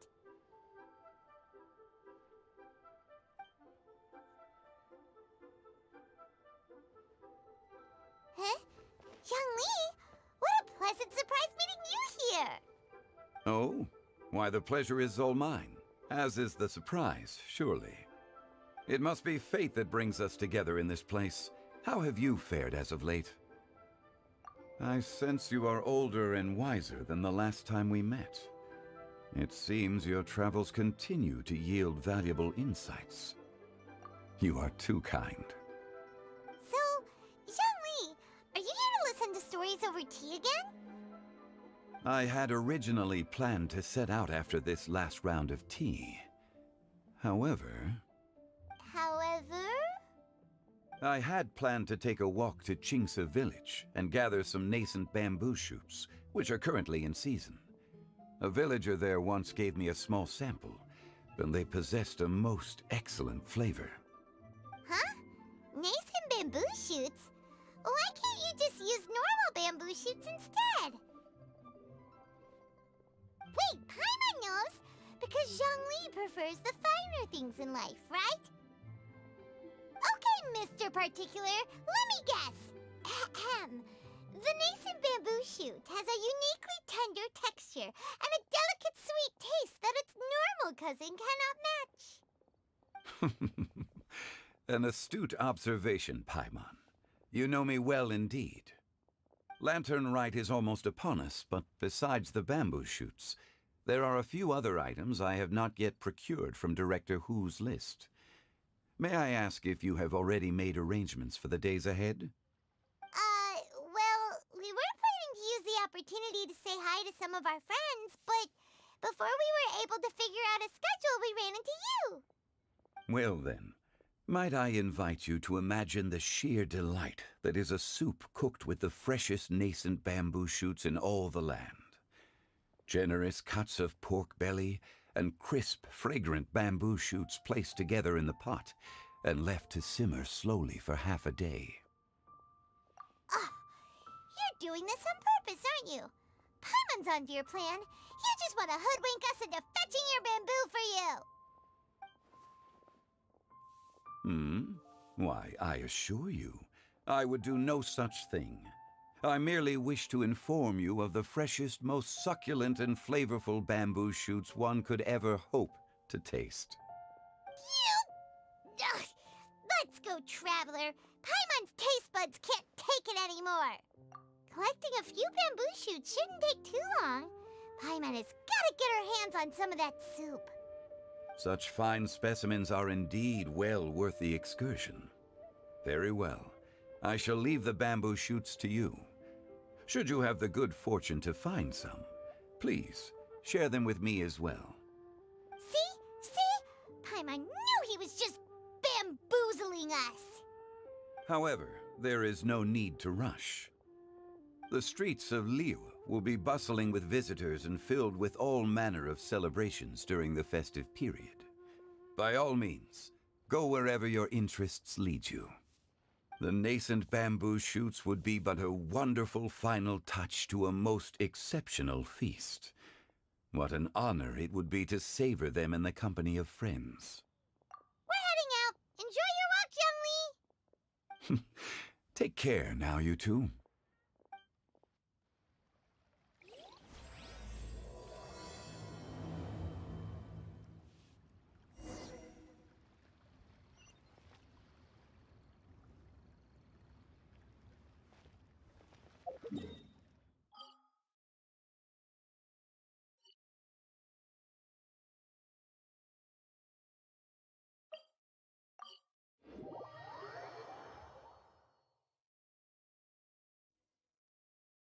Bamboo shoot,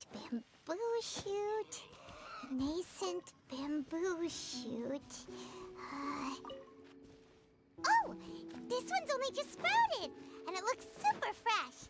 Paimon thinks this is the one. These should be enough. Let's head back. Help! Help! Did you hear that? Someone's calling for help. It's coming from over there.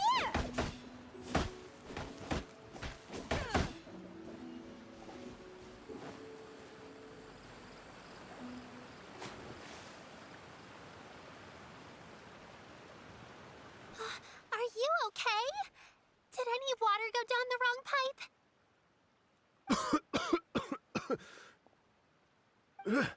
I think I'm okay now. Thank you so much.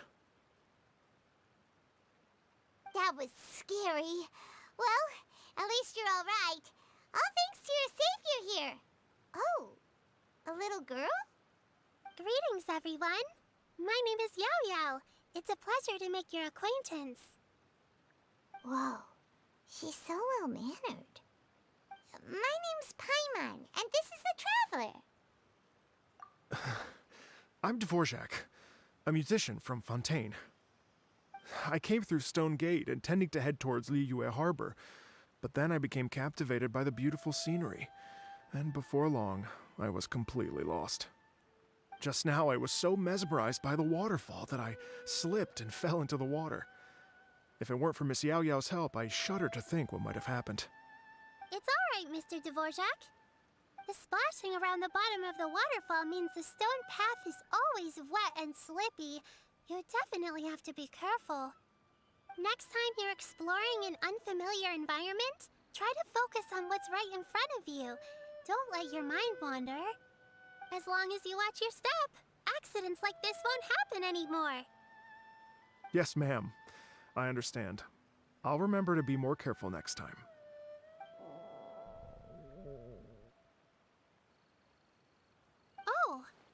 hungry, sir? Oh, I'll be fine. Please, sir, it's quite all right. I was born and raised here in Liyue. It's only natural for me to extend my hospitality to any guests who are passing through. I expect you still have quite a long journey ahead of you. It's very important to keep your energy levels up. I still have some lotus flower crisps left in my backpack. Why don't we split them between the four of us? Aw, what a thoughtful kid! She even has some for Paimon! You're welcome. Mmm, so tasty. If only there were more. Having a healthy appetite is a good thing. It means Paimon's still growing. If I'd known I was going to run into you, I would have made a second batch. Hope you're taking notes, Traveler. This is how you treat your Paimon. What do you think, sir? Are Liyue's snacks to your taste? I wonder if they're not sweet enough. No, they're perfect. When I was traveling through Mondstadt, I had a chance to try one of their moon pies. It had a meat filling, unlike these crisps. But apart from that, it seems like they follow a similar cooking process. Both are delicious in their own way. As for Fontaine's cooking, though, it's been a long time since I've had a taste of home. Sounds like you spend a lot of time on the road, huh? I do. It's part of my job. I'm one of the main organizers of the Iridescence Tour. Iridescence Tour? The Iridescence Tour is one of the biggest music festivals in Fontaine. We're looking to expand, though. Our aim is to hold a festival in every nation. At least, all the main organizers share this goal. Unfortunately, it's a long story, so I'll spare you the details. But anyway, so the main reason I'm traveling all around Tavad is to promote our music festivals. But I have some personal reasons, too. Well, what are they? Just tell us already. Let me see. Well, to explain it in full, I'd have to start with a story from my ancestors. I don't want to take up too much of your time. Oh, I love listening to stories. We want to hear it. Okay, then I'll start from the beginning. The story goes that my ancestor, who was also a traveler, once slipped and fell into a lake during his travels. As he was sinking and gasping for breath, he heard a wondrous tune in the air. They say it was the most beautiful, moving melody he had ever heard. Even in that life and death moment, the ethereal music seized his full attention and almost made him forget the fact that he was drowning. When he finally came to, he found that he had already been brought ashore. Not too far from him stood an unfamiliar woman with an almost divine aura. Once she saw that he was no longer in danger, she left without a word.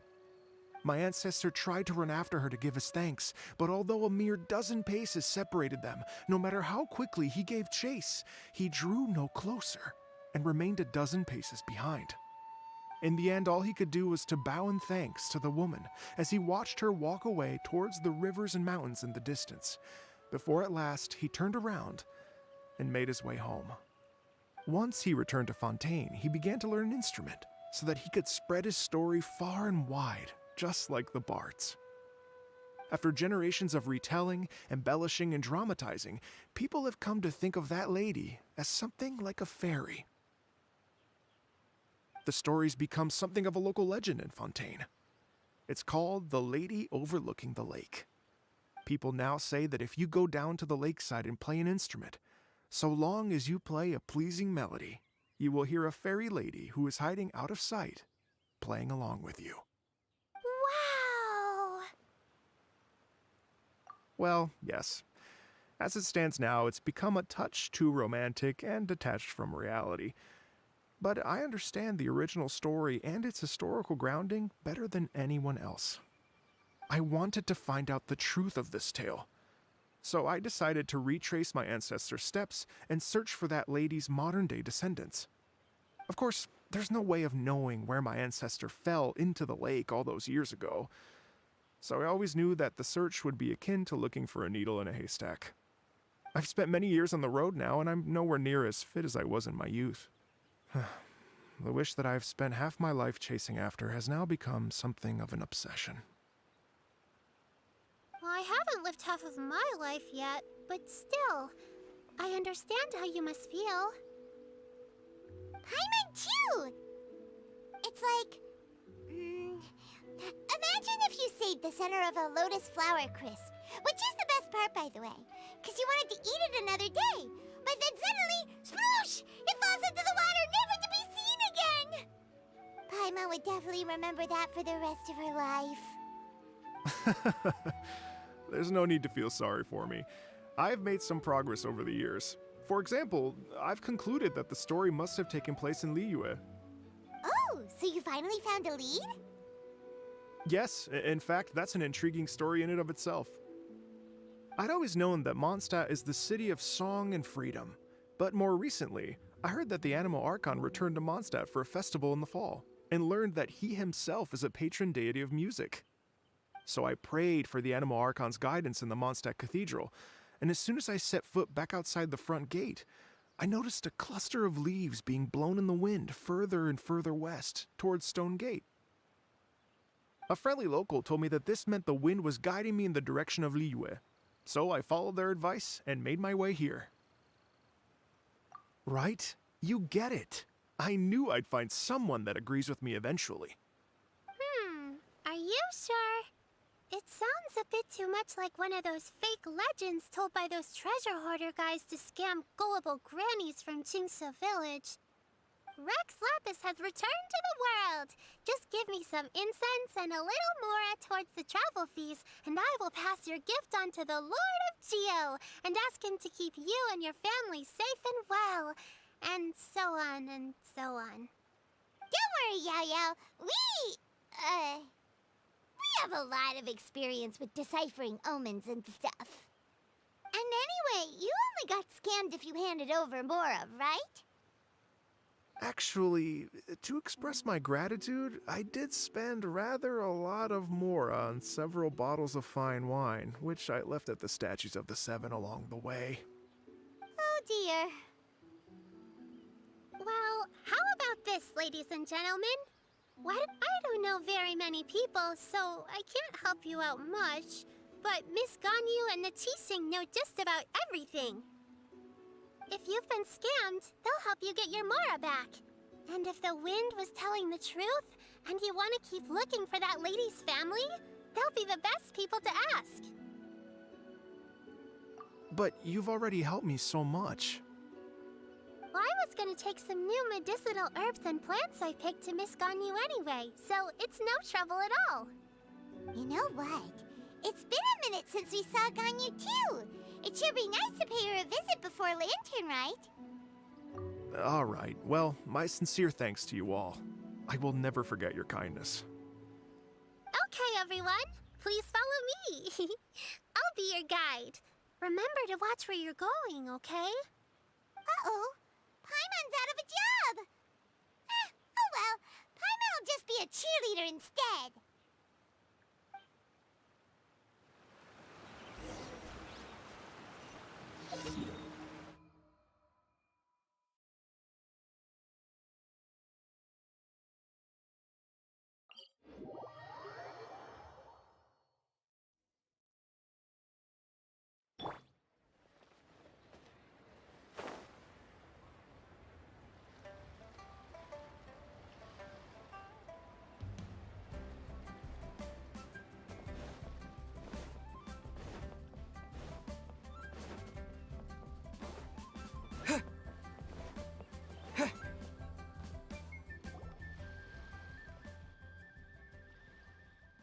Wow. Liyue Harbor looks very different from when I came last. It's almost as if I'm listening to the same melody, but with a richer timbre and new variations added. Well, we are here during Lantern Ride after all. It only comes once a year, so they always have a big celebration. It's fair to say that this time of year is when Liyue Harbor looks the prettiest. Great. Let's go and check it out. I can't wait to get into the city and see it all up close for myself. The streets are breathtaking. Smiles and laughter everywhere I look. It's contagious. I can almost feel the music in the air. I have the urge to start waving my conductor's baton. I'm glad that you're enjoying the city.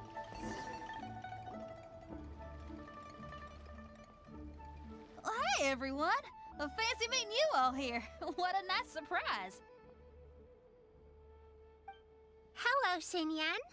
Let me introduce some new friends. They are... Traveler, Paimon, and Mr. Dvorak, right? I've known them all for quite a while. When I was last here to advertise a Liyue stop for the Iridescence Tour, Xinyan was one of the few people willing to give me the time of day.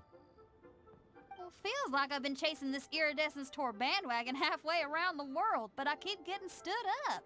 What's going on, Mr. Dvorak? I'm so sorry, Xinyan. We've had a string of terrible luck recently, and every time we've tried to put on a show, something or other has come up to stop our plans from materializing. Is that right? I guess it can't be helped. So, what brings you to Liyue Harbor at this time of year anyway? Thinking of putting on a music festival during the Lantern Rite celebrations? A Lantern Rite music festival? Yes, please! No, I'm actually here on personal business this time. Oh, so no Lantern Rite music festival? I mean, that's not just up to me. Hosting a music festival takes a lot of funding and personnel. Moreover, I've never worked with the Liyue authorities before. Even if I were to start putting something together right now, I think it'd be too rushed. Wait, but we're going to meet the Liyue Qixing, aren't we? And they're the ones in charge. Uh-huh, that's right. Miss Keqing and Miss Ningguang can make anything happen. You mean... what? This is the perfect opportunity! Well, sure, it might not work out, but it can't hurt to bring it up as a suggestion. That's the spirit! See? Even the Traveler agrees with me. Mr. Dvorak, don't let yourself be put off by the fact that a few things haven't worked out recently. As for the performers, I can put you in touch with some local artists. My friend Yunjin is a well-known opera singer in Liyue. With her support and a commissioned song from the Yunhan Opera Troupe, we should be able to get something going. But what about you, Xinyan? Are you just going to sit this one out? What do you take me for? If we actually manage to make the Iridescence Tour Lantern Rite Grand Concert a reality, you think I'd let anyone else perform the opening act? Wow! There's that rock and roll spirit! What do you say, Mr. Dvorak?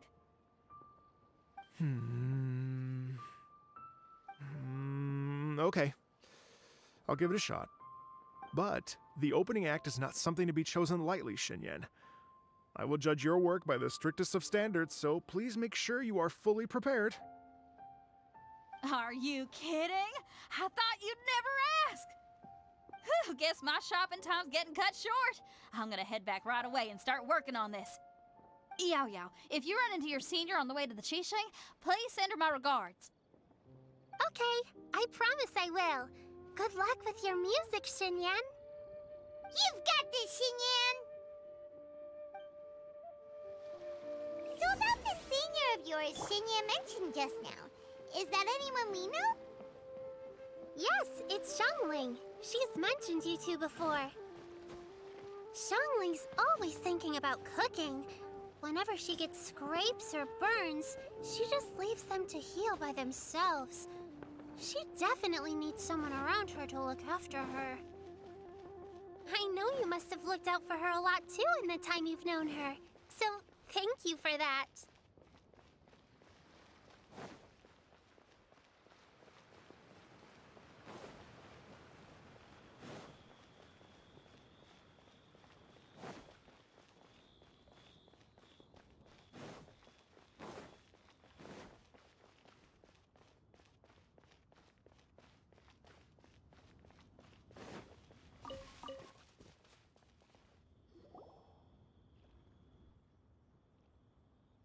it's Master! Is it okay if I go and say hi to her? Oh, calm down now, dear. I'm not about to run off anywhere. I'm not a bundle of energy like you. I haven't seen you in days, Master! I've missed you. Oh, bless you, Yao Yao. You do say the sweetest things. Ah, look who it is. Visiting friends during the lantern rite, are we? You're half right, Madam Ping. We were also trying to help out Mr. Dvorak over here. We were on our way to take him to see the Qixing. Hello, ma'am. I am a musician from Fontaine and an organizer of the Iridescence Tour. I don't suppose you've heard of it. Master! The Iridescence Tour is a super famous music festival!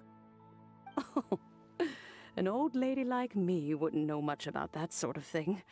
A music festival, you say? It sounds terribly exciting.